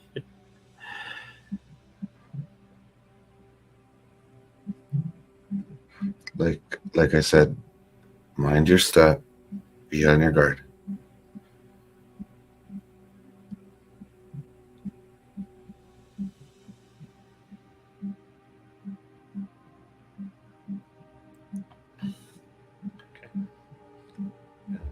Everyone proceeds forward then. This will be acrobatic checks to make your way without getting cut.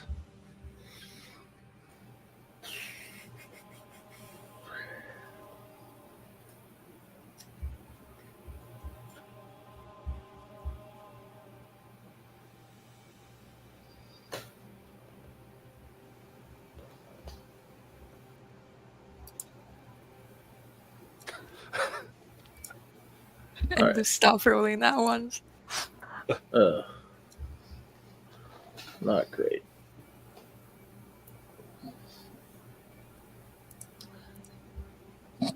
Okay. So, Charlotte, what'd you get? 13. 13. Okay. So, here, let me.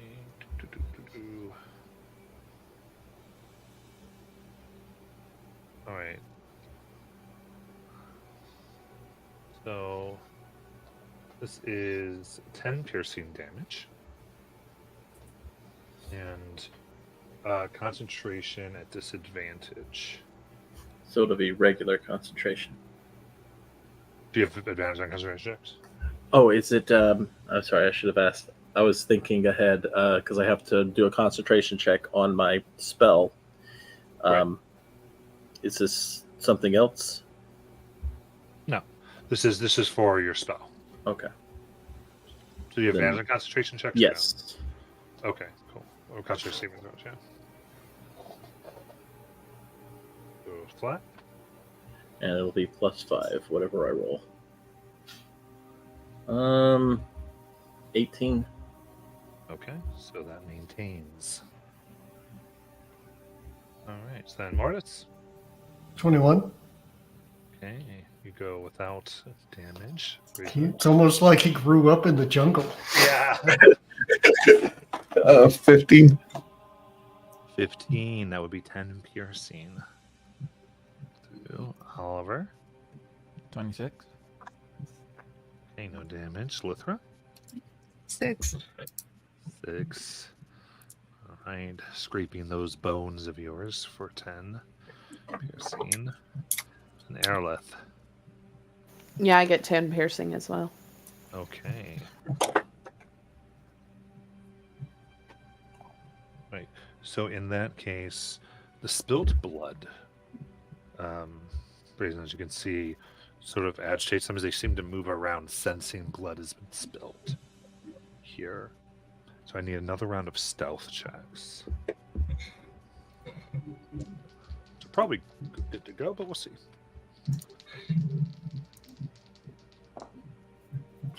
Much better. That's a natural 20 for 39. Nice. All right. Charlotte. 23. Good. Brazen Edge. 25 with Path Without a Trace. Oliver. 33. 43 with Pass Without a Trace. Even I can't see him with it. Where's Oliver? Mortis and Oliver just disappear. 22.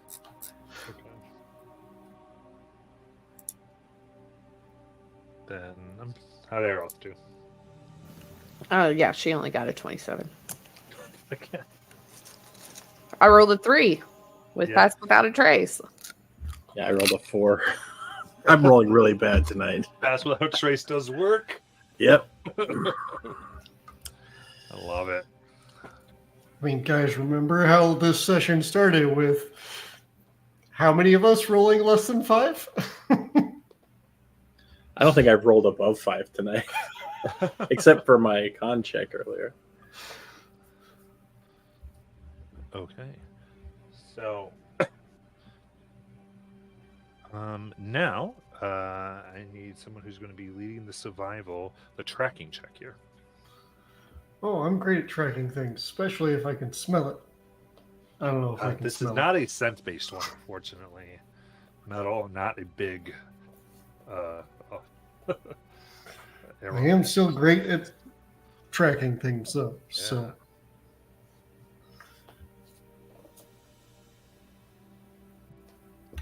Can I help at all with How do you wanna seeing help? the ghost?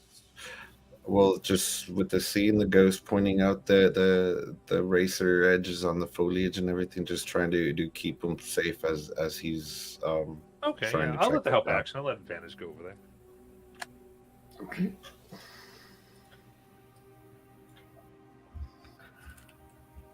That's a 26. Nice. Okay. In that case, you're able to see and begin to hear slaughter and trees being bowled over. And so what's going to be here is you can try to chart a path that's going to put you ahead or a path that's going to try to put you behind. But either way, we're going to come to the end of the hour. If we'd like to recast Pass Without a Trace, that's fine as well.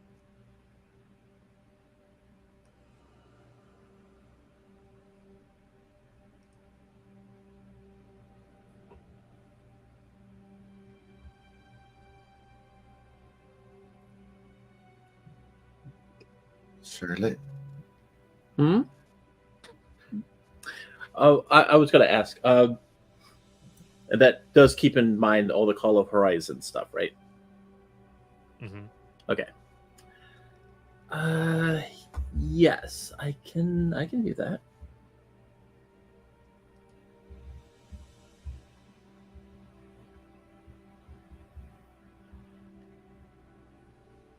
All right. Then, where would you like to go?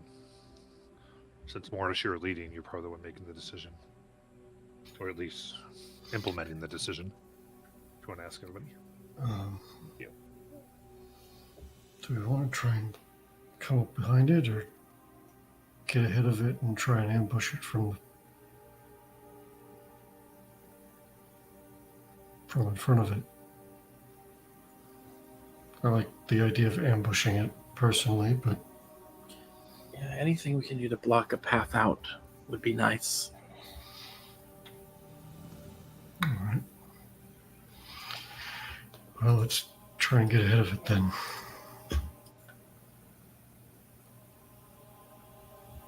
Okay.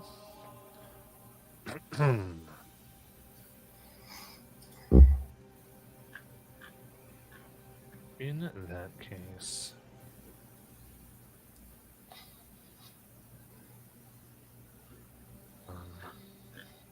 you come to a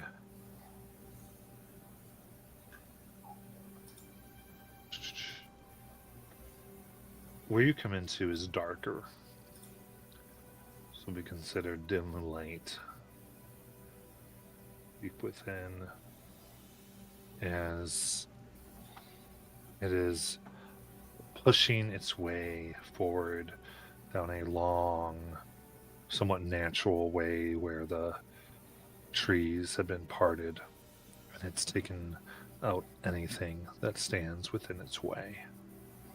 It doesn't seem to have much of a mind to avoid, at least in its pursuit, due east here.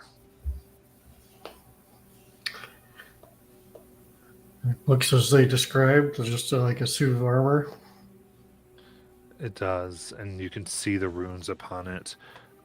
But around it, you can see mixture of what looks like twisted sword, wood and stone creatures that have a slight canine appearance. Canine appearance. But do look artificial in nature. That's like the stones have a canine appearance, or the swords, or It's these things are made up of stones and swords and pieces of armor, and what it looks like they've kind of constructed themselves into these shapes. oh, it's a collection of objects Yes. shaped like a canine. Yes. Okay, I understand the picture now. Mortis goes up and starts petting it. Yeah, only if I want to cut myself. So I don't.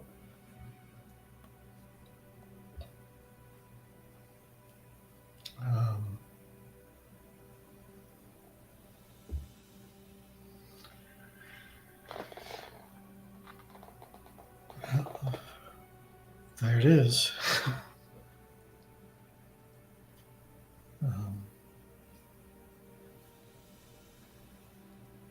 What do you mean? There it is.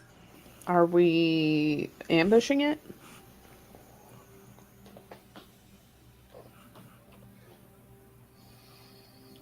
That would be the goal. Okay. So does that mean half of us need to be in front and half behind it? We've already chosen in front. Okay. Okay. I just was confused. Got it.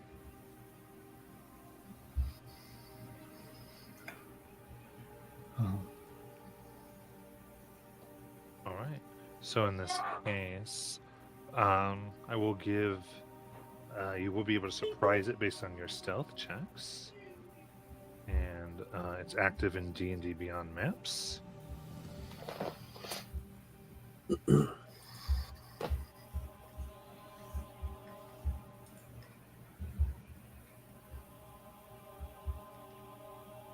I just clicked past the dialogue. It said something new about spectator mode. Which might be great for streaming. That's true. I gotta look into that a little more. Let's see. What did I do? Okay, this guy can go there.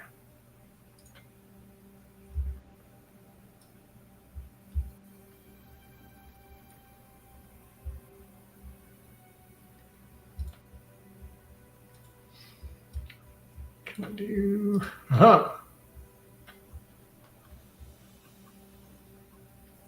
Okay, so you can place your tokens.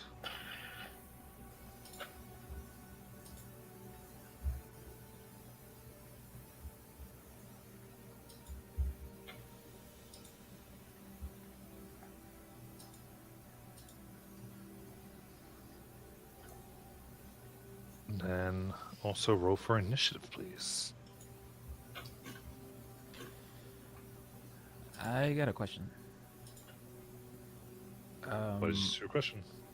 My longbow. It says, first time I attack a creature during an encounter with this weapon, you have advantage on the attack roll, and if it hits, it maximizes the weapon damage dice. Does that also include sneak attack? Yeah. Wow. Okay. Let's go. Oh, yes. Imagine if you could.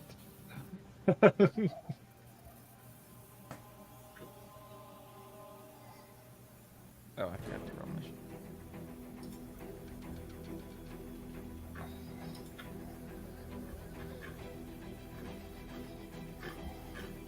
All right, is that the positions we're all looking at? Probably not, because there are currently 2 Charlottes on the map. I only put one. There was already one there. Oh, get rid of it.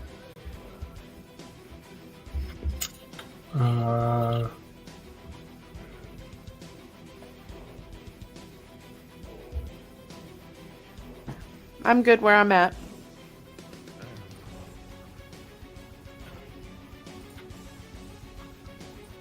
All right, looks like I got all my initiatives.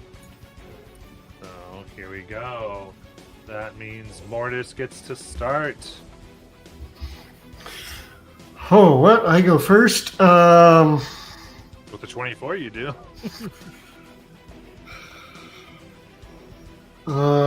Yeah, I...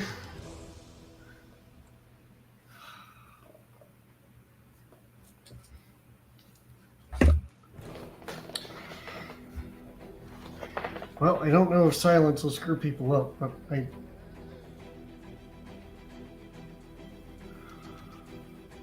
Alright, we're gonna do something safer. We're gonna go ahead and cast Bless. Just at first level on myself.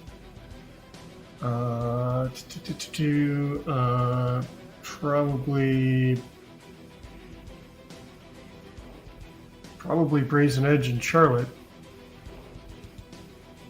All right, Aerolith, I'm sorry. I thought I had your initiative. Apparently, I did not. What's your initiative?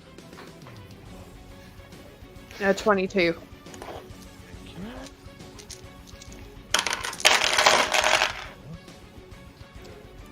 Right. So what are you doing there, Morris? I was casting Bless on myself, Brazen Edge, and Charlotte. Nice. All right, why don't you go ahead and give them a little bit of a thing for Bless, a little bit of a border, and then anything else. How do I give them a border? If you click on their icon.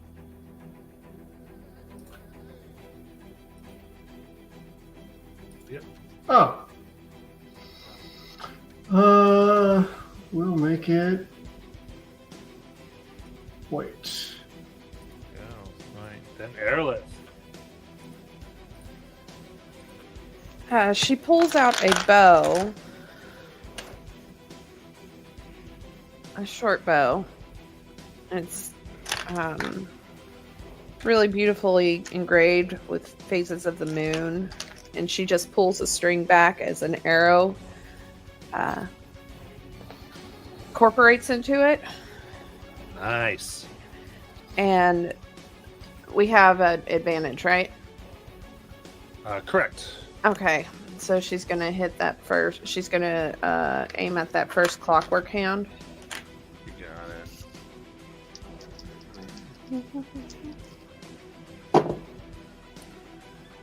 God,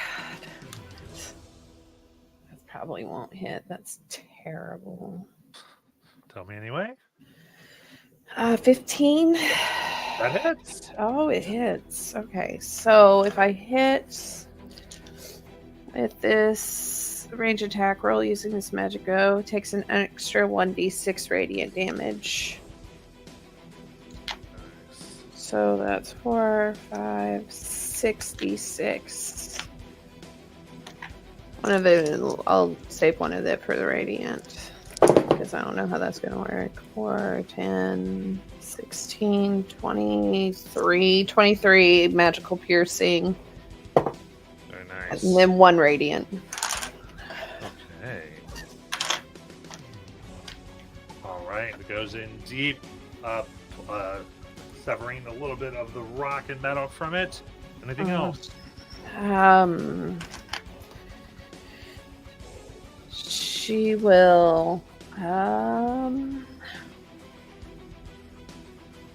You know what? Yeah. No, yes. I will use my bonus action to.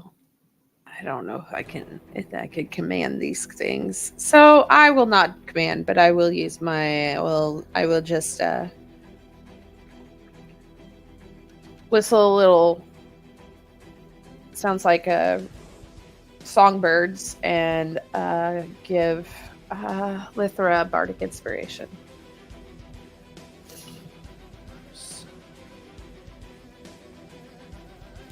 Then Charlotte. All right, Charlotte will.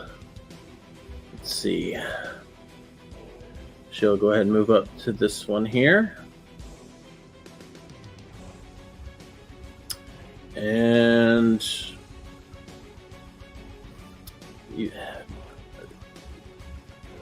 I didn't catch what you said about advantage. You have advantage. It's Okay. a surprise round, so we have advantage. Okay, got it. So I will go ahead and bonus action. Let's third level bonus action branding smite. And I will take a swing with my sword.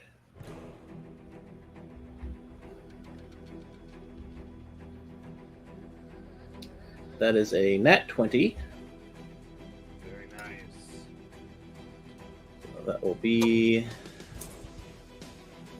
17 piercing, magical piercing. And I do not crit smites, correct? Oh, smite's crit. They do crit? Yeah. Okay. All right, so that was a third level, so that will be 22 radiant. Okay, it is bloodied. All right. I will my second attack. And oh, you say bloody. Does that mean they bleed? No. No. Okay. Just checking. I have to ask because I'm a vampire. Yeah, I gotcha. They're highly damaged. Second attack is a 31 to hit, That hits. and that one will do 14 magical piercing damage. And I will remain right there. All right, it crumples. Oh, so it's dead? Yes. Well, in that case, I will. Let's see. I moved about 10 there. It's about, what, 5, 10 ish. I'll come up to this one here. And that'll be my turn. Got it. That's right. I am going to attempt to cast a wall of force around the golem. And I think a 10-foot dome should be like precisely its size.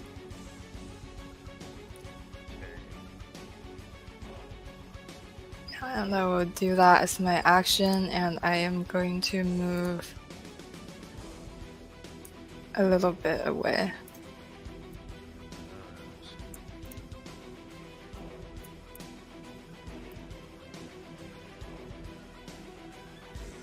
And that's my turn. You got it. Right. So we got a pound of force around it. Then Brazen Edge. All right. He's gonna come up to wait if I click on the right thing. To this Clockwork Hound. Bonus action. He's gonna do instant replay. So on his way up there, as you see him kind of occupy multiple spaces at the same time as he's making his way up there. And I'm gonna take my 2 swings. That's advantage because of surprise. Go for the first one, a nat 20.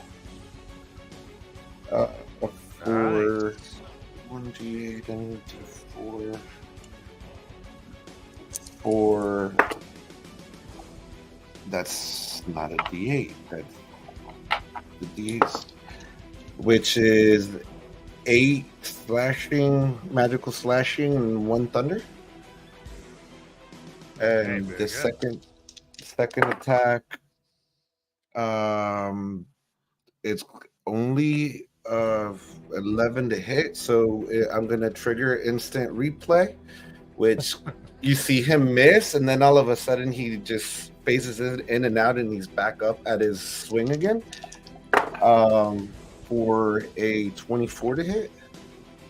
That hits. For 11 slashing and 1 thunder. And that'll end his turn. Perfect. Oliver.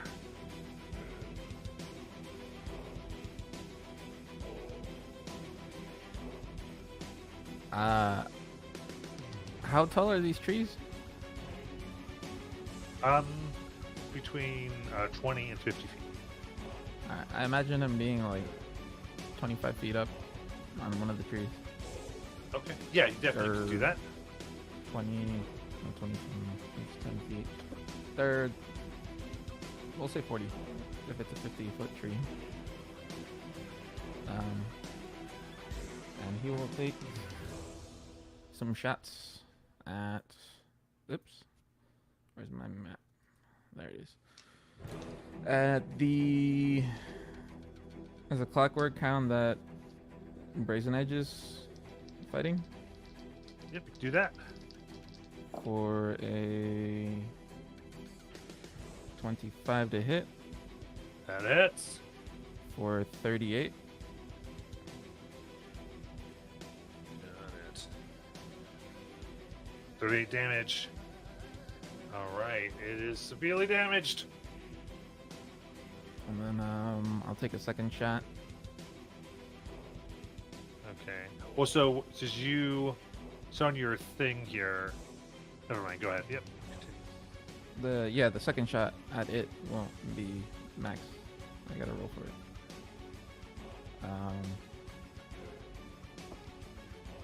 For a 19 plus 13, 20, 34.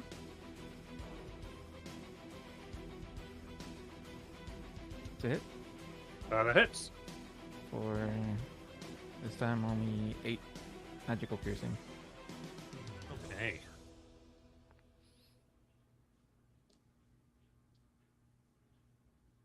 And if I can, for my bonus action, I'd like to use my eye for detail to, because I imagine I can see this guy, the platinum golem. Yes. I'd like to use my eye for detail to see if I can see any sort of like weak spot or if the runes indicate anything regarding like what it means, or not what it means, but like So it's an investigation check, or yes, I believe so. For a 17. all right. For 17. And how did the DC get set? Pardon me? What sets the DC with that? It says. Where is it?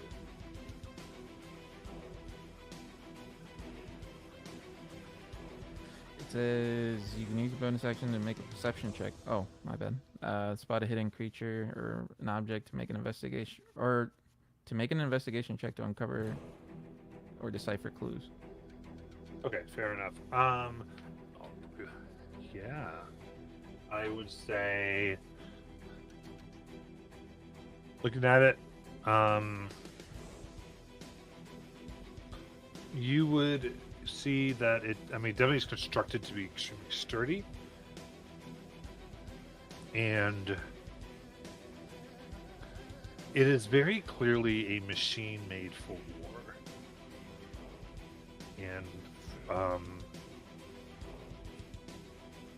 it is based on the runes and the behavior pieced together, that it very clearly is meant to go to Kaimal and kill anything alive that it finds there, or anything on the way. The functionality of this and the age of it seems it's almost anywhere between 200 and 300 years old.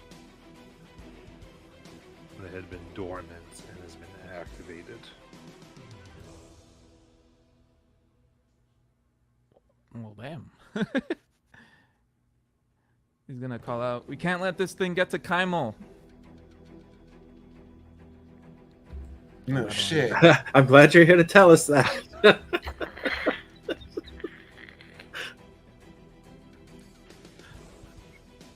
Alright, that gives you other detail. Anything else? No, that'll do it. Alright, then Mortis. Yeah, so Mortis is gonna now move forward to join his front line. That's 45-foot movement. I should be able to squeeze up here. Oops, now I gotta unclick. Squeeze up here and start hitting that clockwork hound.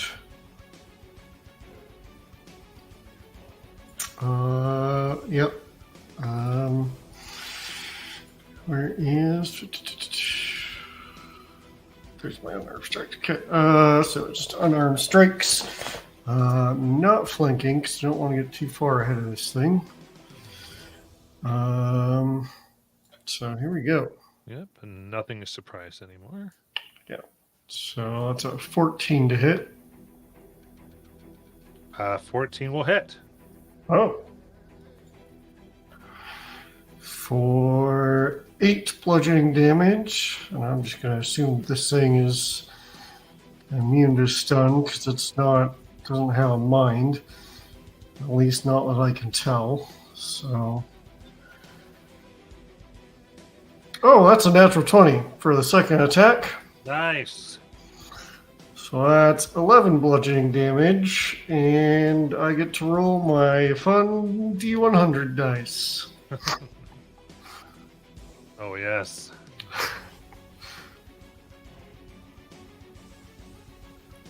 I'm also blessed. I could have added a D4 to that.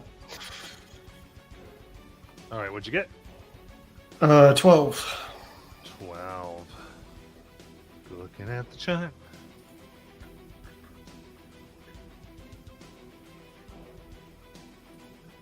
Okay. You now feel very connected to the animals around you. You can speak with animals, and you can cast Beast Bond at will. Oh, I already have that one. Yeah, I thought maybe you did. As you would, it was, I think you got a 12 the last time. Yep. Still have it then. You didn't lose it. Well, that one was permanent when you said it when you gave it to me the last time. Yeah, it is permanent. So yeah. Yeah. So it's a permanent one. So Okay. I'll do it again. Yeah. All right, so nothing extra. Got it. Nothing next to this.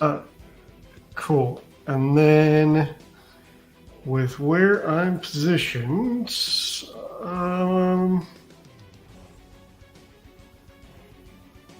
how worried am I about them flanking me? Probably more than I should be. But not knowing what they do, I'm in a patient defense with my bonus action. Nice. Oh wait. Yeah, I'll say that. Yep. We're good. All right. Charlotte. You skipped Courtney. Oh, yes, I did. Aerolith. I'm fine. I'm over here eating shrimp chips. What do you think?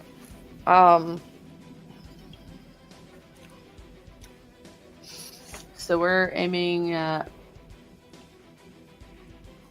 big guy back there. The guy back there is in a wall of force. Is in a wall of force. Okay. Oh my! I'm on the wrong screen. Hold on. I'm sorry, guys. One of these days I'll get my shit together.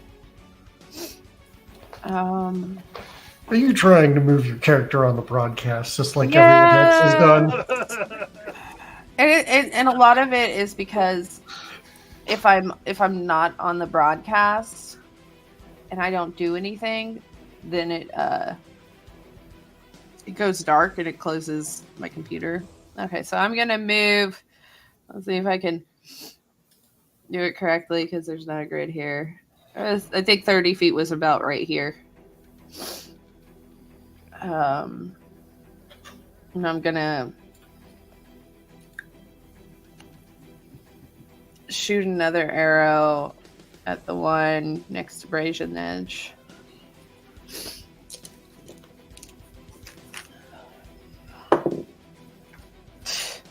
Damn it, 12. 12 hits. Alright. And then 1, 2, 3, 4, 5. Oh. That's 9. 10. That's 14 regular piercing, and then or magical piercing, and then 2 radiant. Okay. As you And- do that, the whole thing begins to glow bright and explode in fire. Brazen Age, I need a dexterity saving throw. Oops.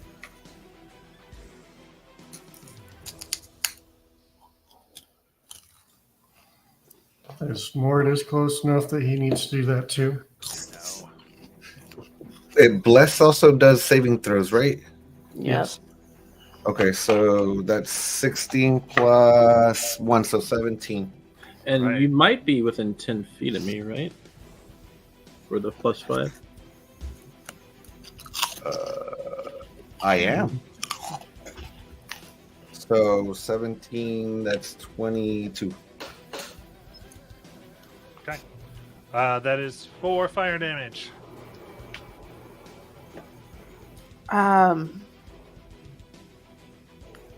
She just sorry, Brazen Edge, but you know what? Fuck him up, Buttercup. Bardic. Amazing.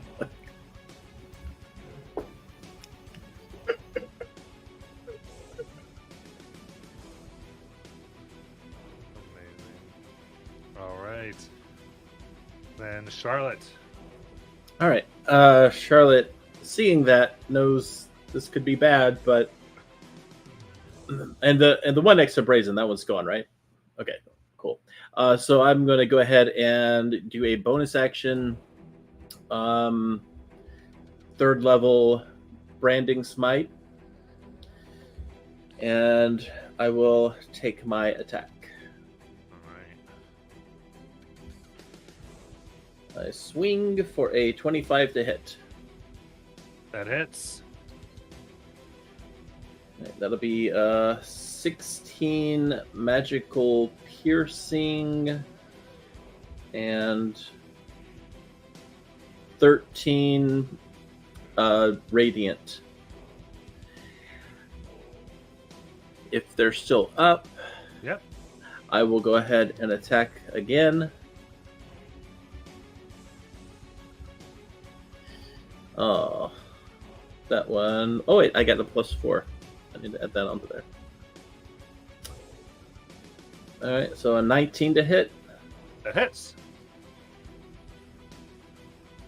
and that one will do 13 magical piercing. Very good. It's still up. All right, that's my turn. Lithra. I'm going to. Oh, we know the big one's immune to fire, but I don't know about small ones, so I'm going to try a fireball. Very nice. I think I should be able to get all three. It's dexterity 21 save.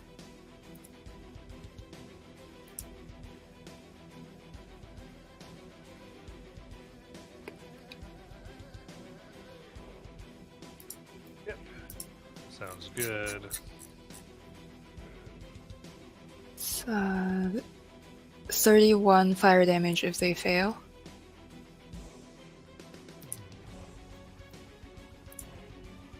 All right. 1 fail and 2 successes.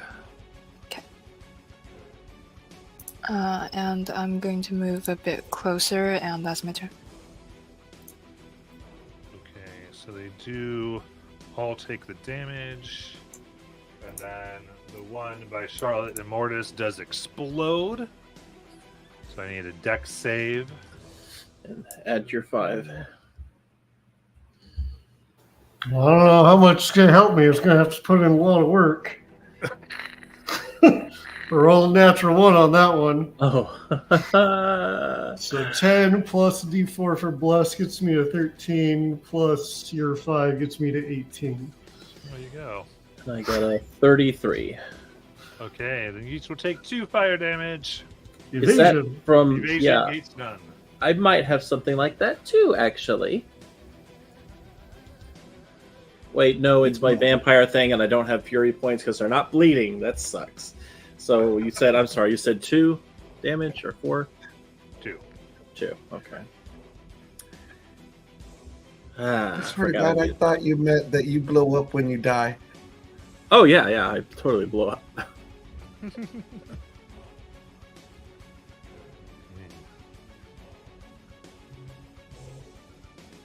Alright.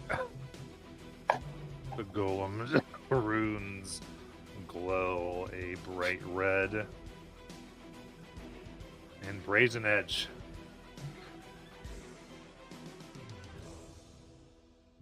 Snap. He's gonna come up to the next hound and take his 2 attacks. One for a 24, the other for a 27. Okay. So it'll be max flashing. So that is 16, 24 slashing, magical slashing, and 7 thunder. Nice. And that'll end his turn. Okay.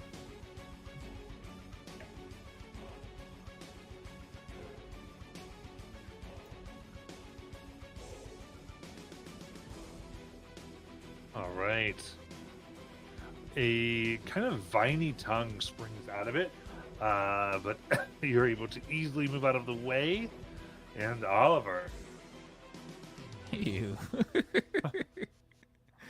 Oliver is gonna go ahead and take his first shot at the one that Brazen Edge is fighting. For a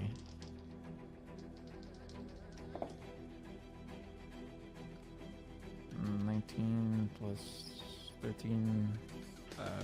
Imagine that hits. Yep. For 15, 20, 36, 38. Magic That hits. piercing. Yep. Damage. All right. It explodes. Another dex save for Brazen Edge.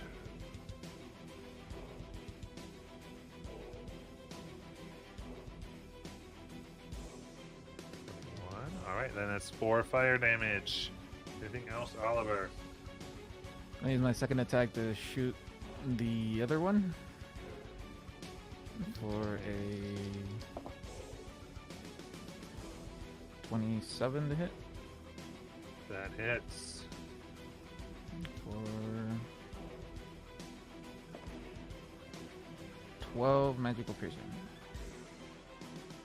Nice. That'll end his turn.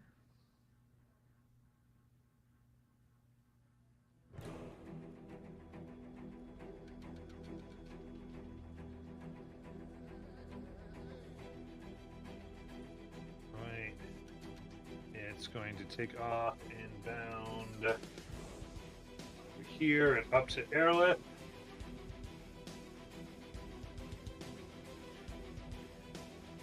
As it snarls.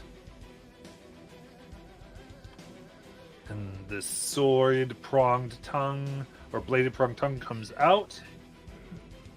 Did it get a opportunity attack? Nope, it stayed away. Okay. And that'll miss. What was it? An 11. Okay.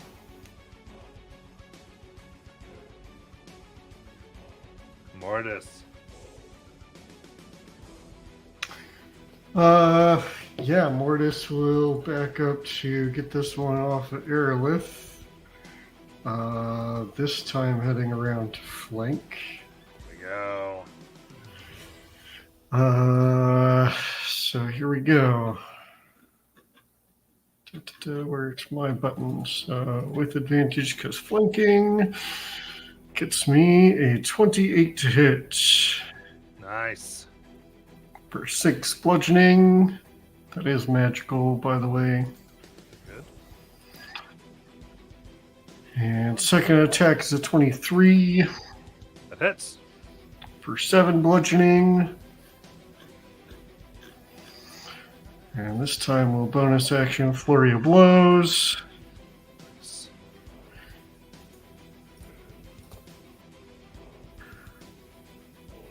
For 18 to hit, That hits. just 6 bludgeoning. And last attack is a natural 20 Woo! for 11 bludgeoning damage. And my D100 is 3. That's right. You're low and low. Don't ask me how. Those would have been divine interventions, bro. I know. All right.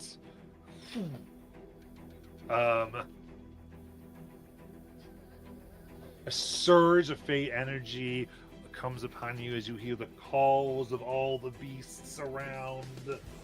As you have wild shape as if your monk level was a druid level. Oh shit, I don't even know what that means.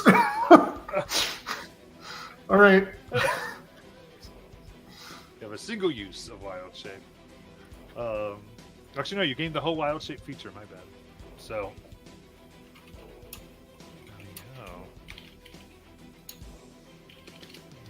Aerolith. Before I end my turn, let me just move around to set up Charlotte. Why? Well, I I was like, Aerolith is right there. fine. I'll stay put. Thank you. I mean, you could move 5 feet to take over, I guess. It's like, Oh, hey, jeez. I get it. No, I get it. I get it. It's fine. People end their turn without moving so that the next person can get advantage all the time. And so I'm just trying to not be that person. Well, I was going. If you hadn't moved back, I was going to move to get advantage Well, yeah. because rogue. so much As so I he's doing it right slide. now. Aerolith, go ahead. As a purple blade, a purple scimitar appears in her hand as she slices down on this thing Nice. for a 27 to hit. That hits. Oh. That's terrible. 5, 6, 7, 8, 9, 10, 11, 12, 13. 13. Psychic. Okay. Blade comes through whoop, as it doesn't seem to have a psychic to damage. Okay. All right. That's fine. Immune to psychic.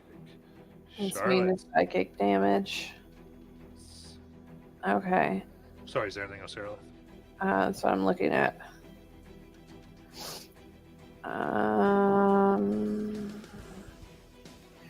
You know what? Yeah, I think so. I'm going to use Mantle of Inspiration. And Charlotte, Oliver, Lythra, and Brazen Edge. If you want... Well, I am giving you 8 temporary HP, but if you want, you can move up to your movement. With your, whatchamacallit. Yeah, I'll just get closer to the thing y'all are hitting. Yeah, no provoking, no opportunity attacks. I'll stay in my tree.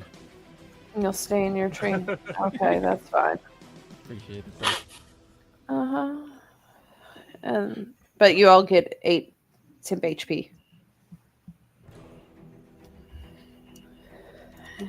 And then I'll move around so Charlotte can get flanking.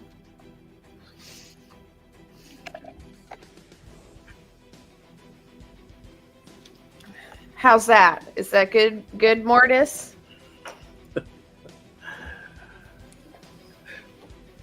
Mortis looks content. All right. Just making sure.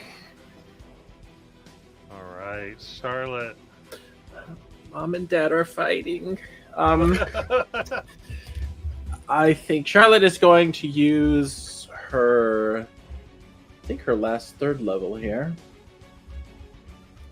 Yep. Look. Wait. Yep. Last 3rd level. Do another branding smite. And we'll attack.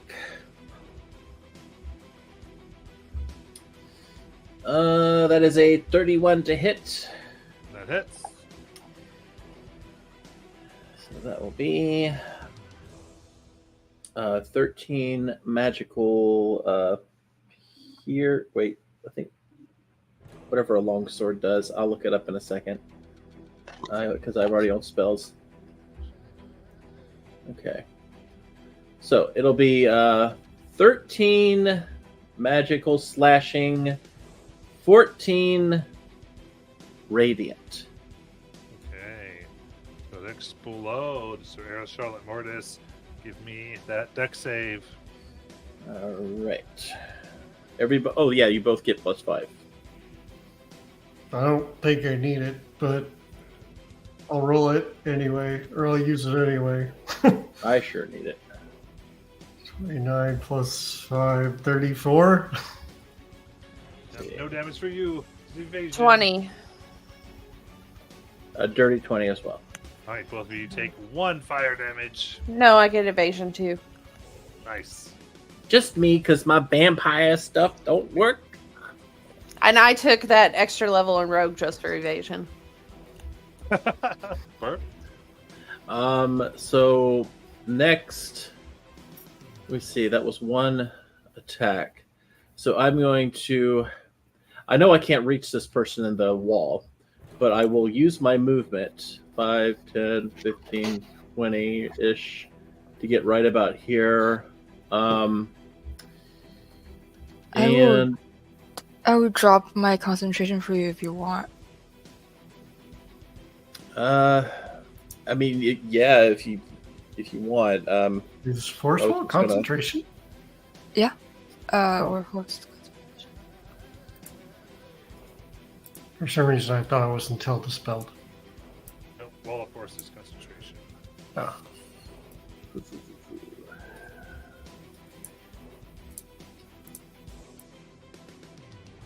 All right. So I'll just do a. So yeah, if the wall goes down, I'll make an attack. Got it. Disadvantage. All right. Because it's dodging.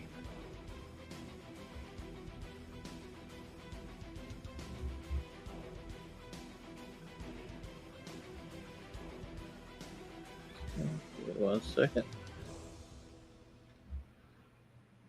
That'll be a 19 to hit. Okay. That sparks off of the figure doing no damage. All right. I'll just say we're gonna need a bigger sword, and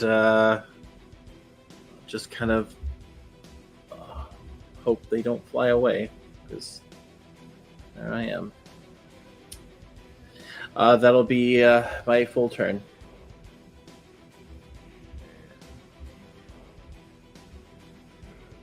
Then Lithra. I will take out a skull from my component pouch and cast Summon Undead at 4th level. So you see this skeletal warrior rise from the ground, Nice. and it's going to take 2 attacks against this golem.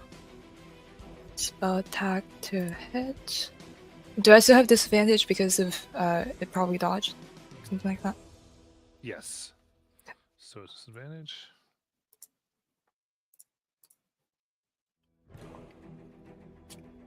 $18 to hit? No, just sparks off. Unable to get through the pure metal. No.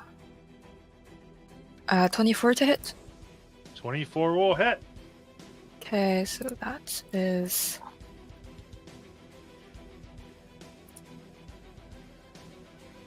13 necrotic. Nice. Yeah, and that is my turn. Alright. Necrotic does damage it. You see it finally lands and some of the symbols on it begin to fade away. Okay, now it is its turn.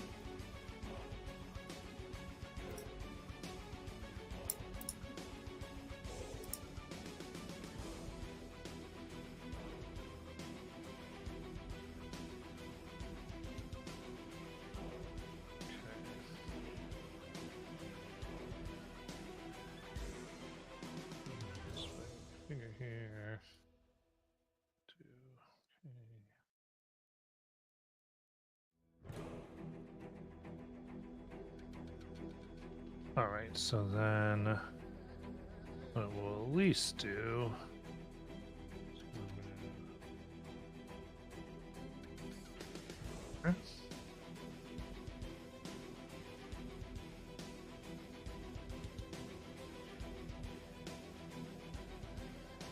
Okay.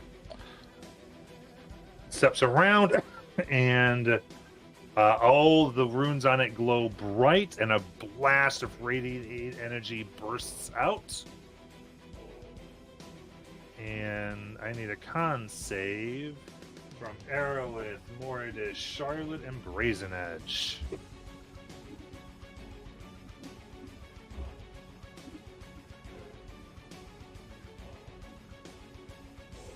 30. 27. 20. 20. 17. 17. All right. So, Aerolith, that's going to be 14 radiant damage, and you are blinded. And the rest of you, that will be 7 radiant. And I'm resistant. Very nice.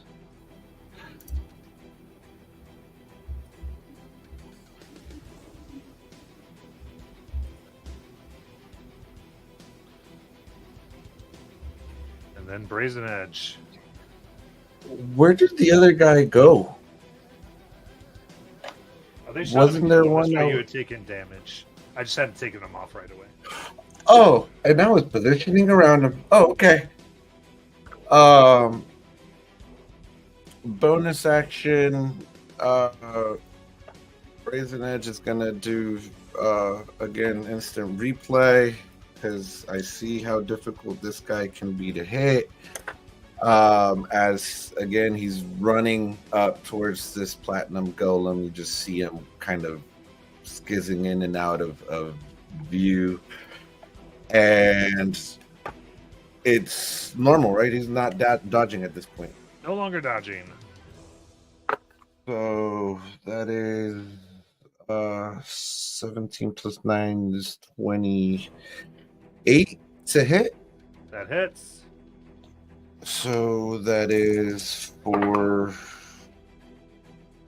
6 slashing and 4 thunder.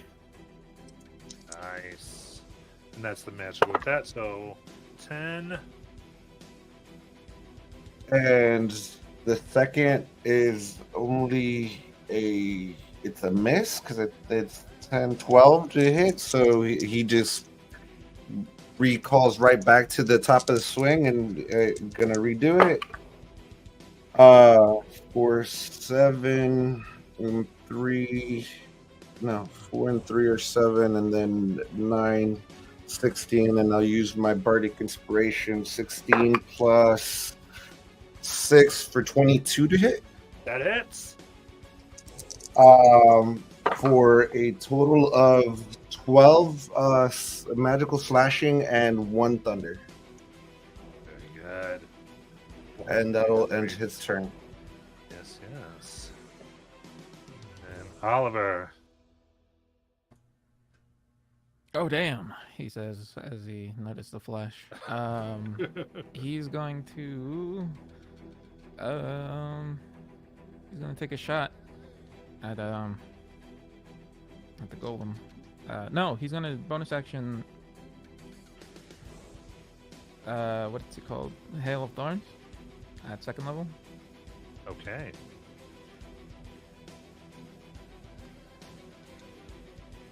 And that is one hit. Dex save 17. Okay. On the hit. So he's gonna take a shot for a almost a natural 20. 19 plus 13, 34. For 34 damage? for 38 damage. Okay. Then he's gonna take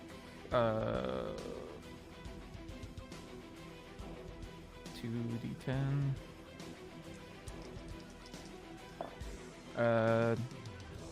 6 piercing if he needs to make a dex save of 17. If he fails, he takes 7. Okay. Dex save. Oh, only 16. All right, so he takes an extra 6. Nice. And the next, I'd like to mark him as my favorite foe as well. Got it. 2. 2 damage. And then I'll take a second shot at him for a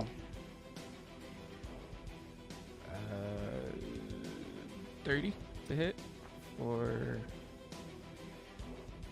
Yes. 11 points of magical piercing. Very good. that'll be his turn. All right, more runes have been scuffed off. And then we'll back up to Mordis. I haven't learned enough about my new feature to use it yet, so I'm just gonna do what I normally do and slide over. Okay, let's look at the order here. Let's flank with Charlotte. And start punching away. Got it. That's a 29 to hit. That hits.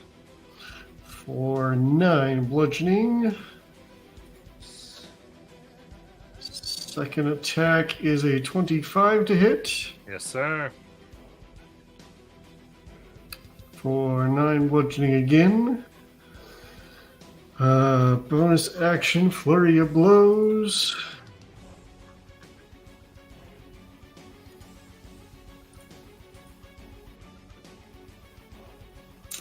That's 27 to hit. Yeah. For 9 again. Nice. Denting this thing in. And the last one is only a 13 to hit. Oh, that. It just stings your hand. So Imagine Mortis.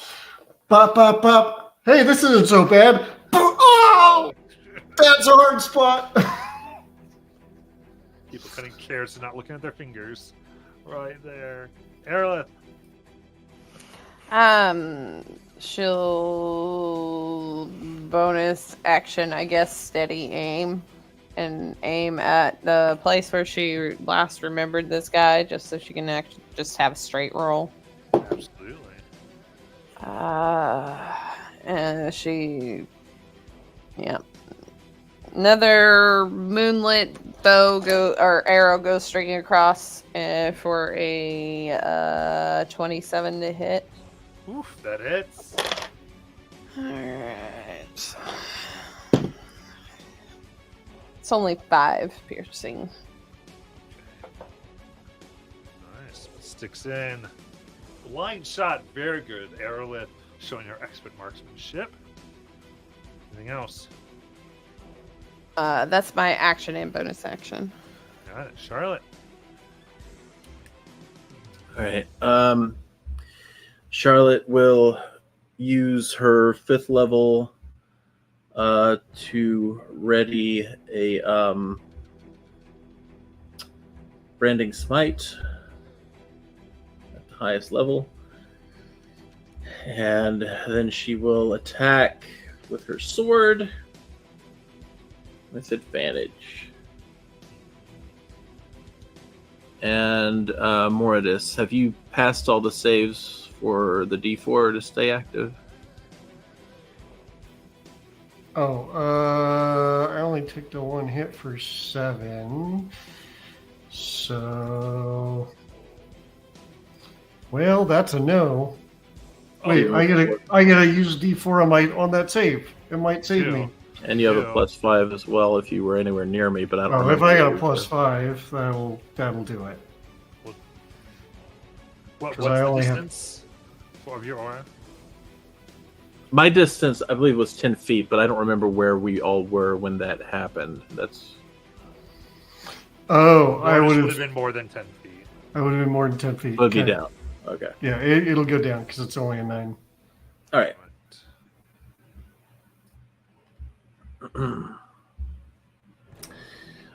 23.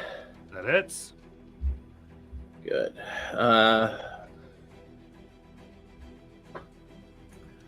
Be 10 magical slashing and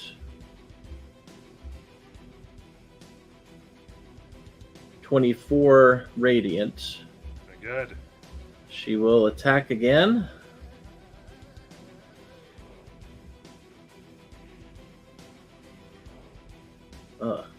Okay.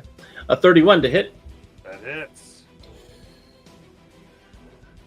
for an additional 12 magical slashing. Would a lay on hands, which I know can cure disease, that doesn't cure things like blindness, does it? Just diseases. No, but incidentally, Arrows, you're no longer blind. Okay. Cool. All right. So that will. Oh, I need to move. I'm going to move myself to flank with Brazen Edge over here, Nice. and that will be my turn.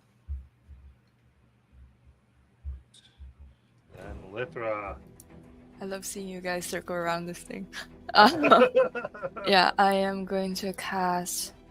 Well, let's do Disintegrate. It's a Dex 21 save. Okay. That was Disintegrate. That is just an 8. So 73 force. Nice. And Force is officially highly damaged. okay, so my undead spirit gets to take 2 more attacks.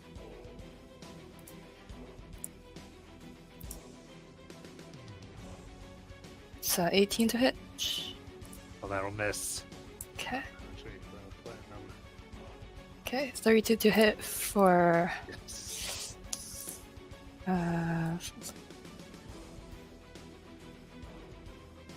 14 necrotic. Nice. Yeah, that's my turn. I will move a little bit, and that's my turn. All right. Right. It'll now take its fist and take 2 strikes at Charlotte. First one is a 23 to hit. That hits. That is 14 bludgeoning damage. 14 bludgeoning. Second, only a 17 to hit. That'll miss. All right. Brazen Edge. So he is going to attack it with his sword at advantage. First one for a 24. And second for a 25. Oh, that, yes. So that is 24 slashing and 2 thunder. Nice. As he does, he's like, last time I saw something this big in platinum was a statue of somebody that I actually appreciated, and that'll end his turn. Very nice. Oliver. Move! Don't forget to move! For who? Brazen Edge, do you move? So you can flank with So Morgan. that I can get advantage. Oh, yeah. Do the line dance, Brazen. Don't be greedy. Wasn't it? I did it. I didn't intend to choreograph. Sorry. All right. Safety dancing. Wow.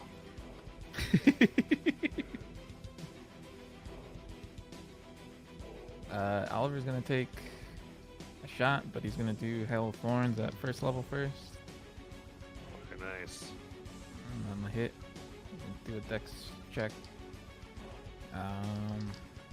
You know what? I forgot I have this whole time sharpshooter, so I'm gonna take a -5 in my roll, and hopefully I can do more. Nat 20. Oh! I don't know how that Double works. all that dice. All the dice. Double all that dice. Okay, so let's see. So the only dice that won't Um, get doubled is what happens because of the save. Okay, or So if favored you have to foe. save against damage, then you can't. Favored foe gets hit. Yeah. Oh damn. Anything that's Okay. Things that they have to save does not get doubled with a crit. Alrighty, so let's do.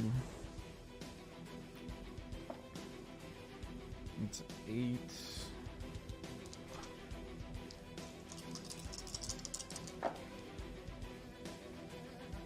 Um, 18,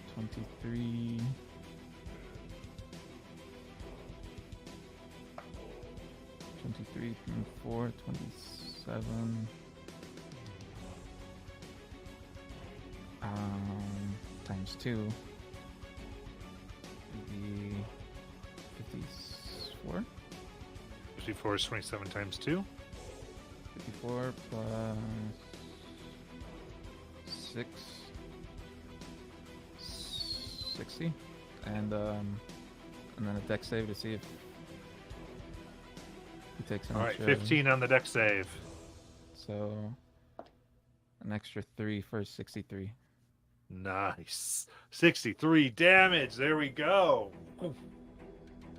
Rogue. Oh, and then the extra from I forgot sharpshooter. track.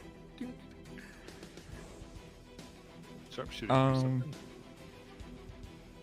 Cool. Let's try and do that again. I'll take another -5 and 4. Okay. So that is 16 and 13 is 29 -5, 24 24 hits. for 11 and 6, 17 magical piercing. Very nice. It's looking very bad. Whew. That's his turn. And Mortis. All right. Where's my unarmed strike? There it is. Mortis is gonna try and finish it off with some unarmed strikes. That's 23 to hit That hits. for 6 bludgeoning. Nice. That's a 20 to hit. That's a mess. Ah. Okay. Flurry of blows. Got it. Track those key points. There we go. And that'll do it. That's a 29 to hit That hits. for 6 bludgeoning damage. All right. How do you want to end it? Oh, I guess. Yeah, he's just, at this point, he's probably just finding weak joints and reaching inside and pulling bits out and trying to rip it apart. Nice. Yeah, you finally. It's interesting. You're hitting, and you're finally able to smudge and damage about these 50 runes that were all around as the final rune gets pushed down. It stops and no longer moves.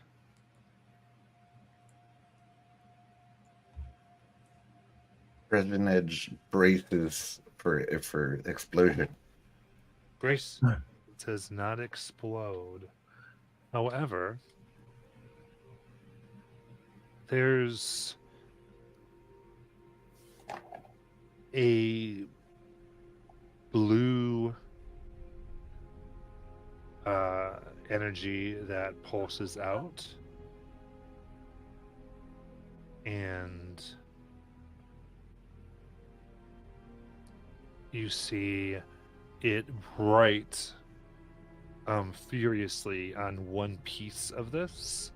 That piece detaches and floats in midair. And the bottom of this piece begins to glow and vibrate. What would you like to do? If it's floating, I'd like to try to keep it from floating away. I would try to grab it. I'd doing something, guys. As Give me a athletics check. oh, Bardic. thank you, because that is D8. So, Am I close enough to do guidance? 22. Okay. Guys would have been sort of rough. So you grab it, and you're wrapped around, and you kind of have it. You feel the pressure building beneath it, as if it's meant to suddenly accelerate, but you have a firm hold on it.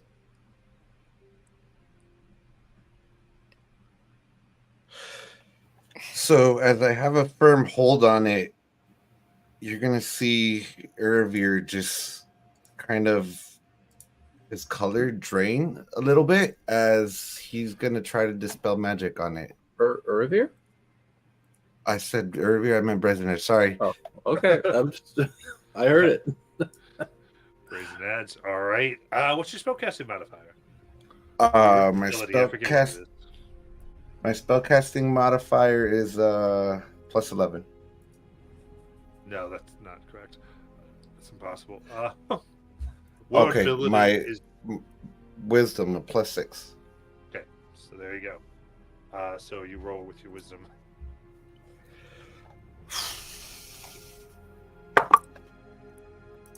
For 18. 18. So you grab it and you push the energy in, and the enchantment around it fades. You now have this piece of platinum that is filled with writing.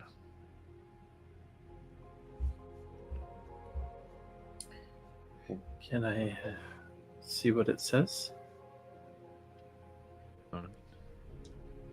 You do not recognize the language. Comprehend language. Very cool. Is that when you touch it, right?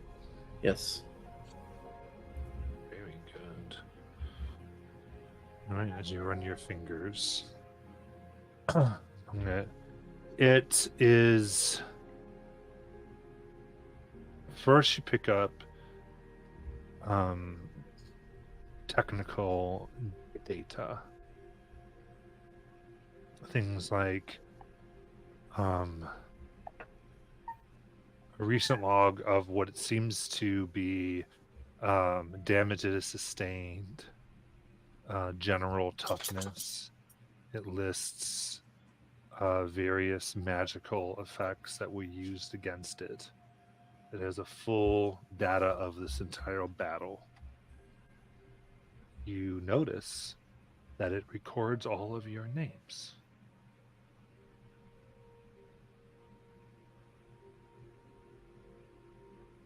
In addition, it has calculations for a destination.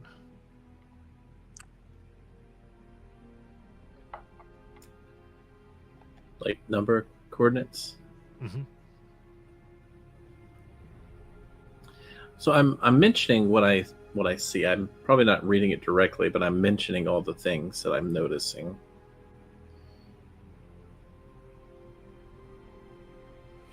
Do you think that's Kaimo?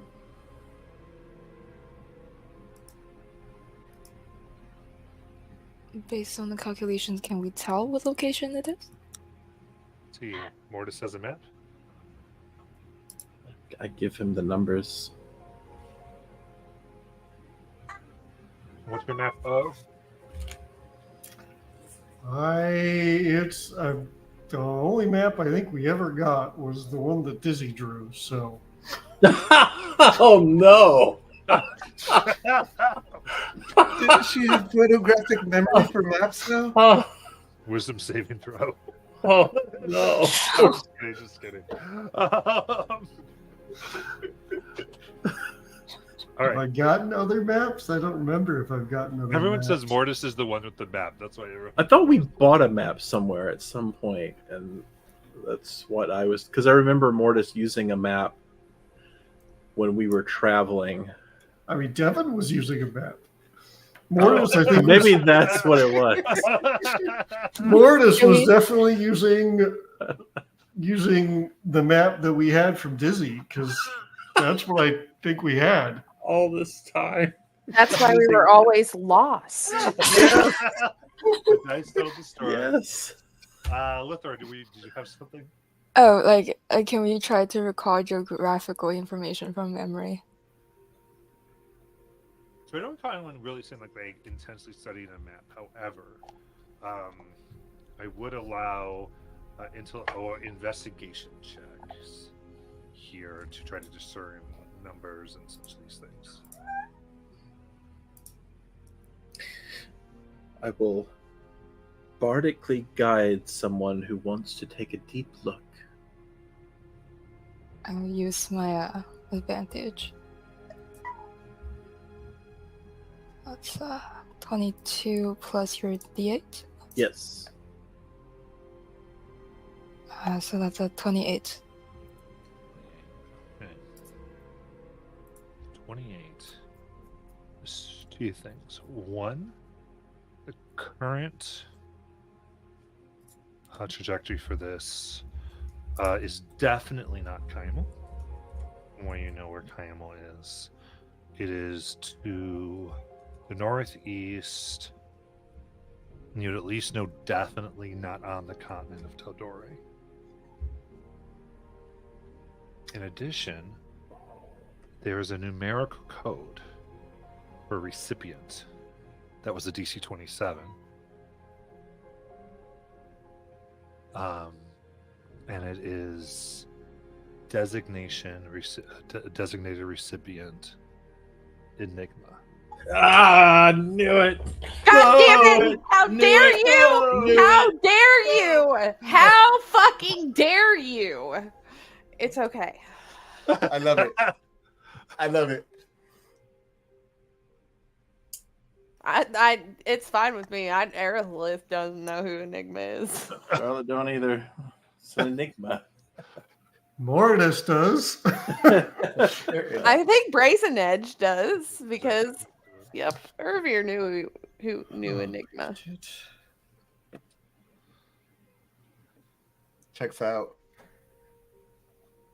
What does?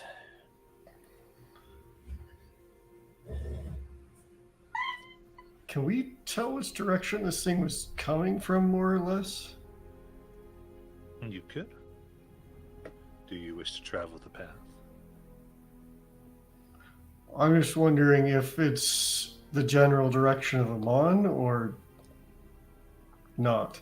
Generally, it's west. Okay. So possibly from Amon. No. Because Do we're you in think- Thornton Forest. It's going towards Kaimal. That means it's more likely over by the Shell Steps or even further up on the mountains. But that's northwest of the Athenden Pass.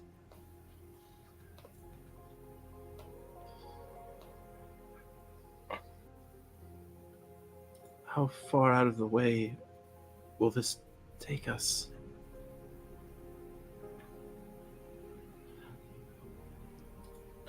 Only asking because I'm magically bound to, so I don't die.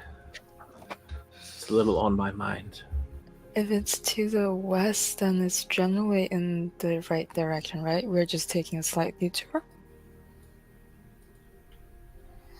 Through the forest. If you followed it. I mean, we don't have to follow it, but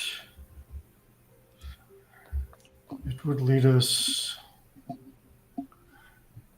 don't think to Enigma, but I think to the one Enigma was looking for.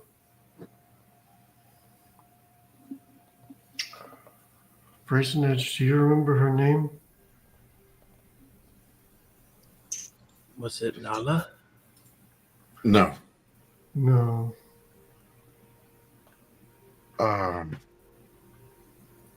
Yes, I do remember the name. I gotta find it though. Because I mean, that was. It was a hot minute ago. Open up the Yeah. diaries. flipping them through. The Albert, the Parchwood. Here's Mean Molly. That should be around the right time.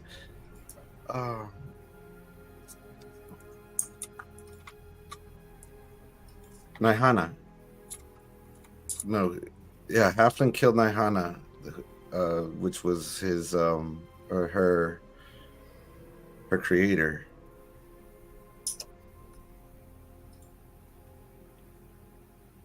But I don't remember us ever getting a name for the halfling. And then she left without saying anything, so I don't know.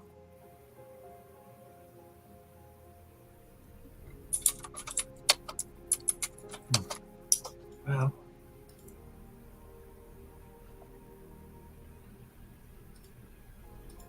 I guess we need to just make one decision right now, and that's: are we going to this Kymel place, or are we moving west? I don't know why I don't think why anyone would go to Kymel. Okay. I think Charlotte's just asking. She doesn't. Okay. No, the children are under protection, and the threats. We've stopped the threat. There's.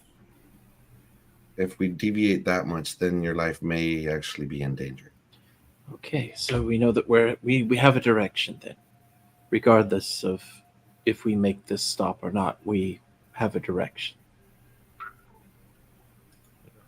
Okay. The question sort of is, do you want to take a quick exit from the forest, or do you want to travel to try to find where this, generally you're getting closer to Amman, even if you're investigating where this came from.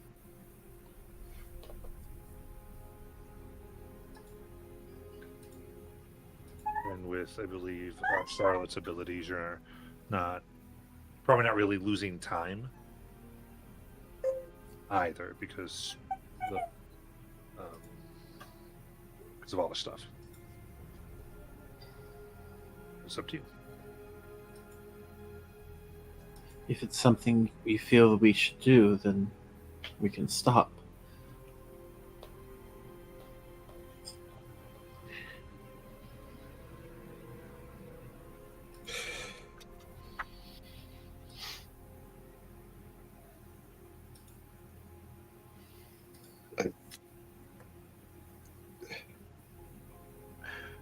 DM really wants a decision before we end the session. Okay. I'm trying. Moradis, you seem to know the most about this enigma. Do you think we should look into this? I think we would find a trail if we followed it. But we already have a trail to follow in Amman. Well, I think, if I understand correctly, we're still heading in that direction. Mm-hmm. Maybe we can gather some valuable intelligence before we get to Amman if we follow it. Okay. But that's a maybe that I don't have any guarantees of. And Enigma may even have information on the League. Did you leave this person on good terms or bad terms? We didn't leave them. They left us. She left us. So bad terms. She was frustrated with the intrusions into this plane by creatures of other planes, from what I understood. Okay. Well, I'm perfectly fine if we want to make this stop. I just wanted to know if I should prepare for fighting whatever we're about to head toward, or if this is more of a friendly visit. Well, if I understand what we learned from the text you read, Enigma lies far to the northeast beyond the continent, as she was the recipient of this. Okay. I'm guessing we're heading towards its maker if we follow it back. Okay. Yeah. I think that we should then. Whether that maker is friendly or not, I have no clue. I mean, if they can make things similar to this, it might help us in the long run. If we can get them on our side.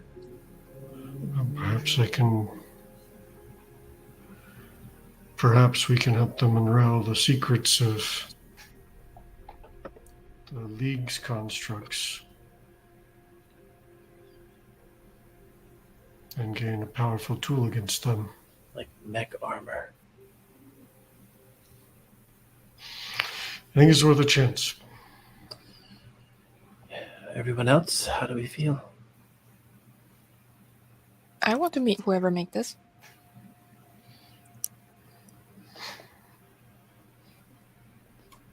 Aerolith? Huh? How do you feel? My eyes hurt a little bit.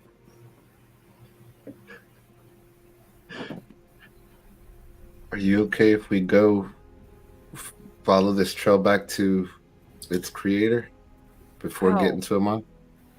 Oh, I'm just here. Yeah. Whatever you guys want. Okay. Oliver? Yeah, I'm down. I feel like we can learn a lot from whoever made this. All right. Sounds like we're going to make a little trip to a toy maker. And with that purpose in mind, we will end for tonight. All right. And Watts, thank you for playing. We have a slightly callback, and we will see you next week. Good night, guys.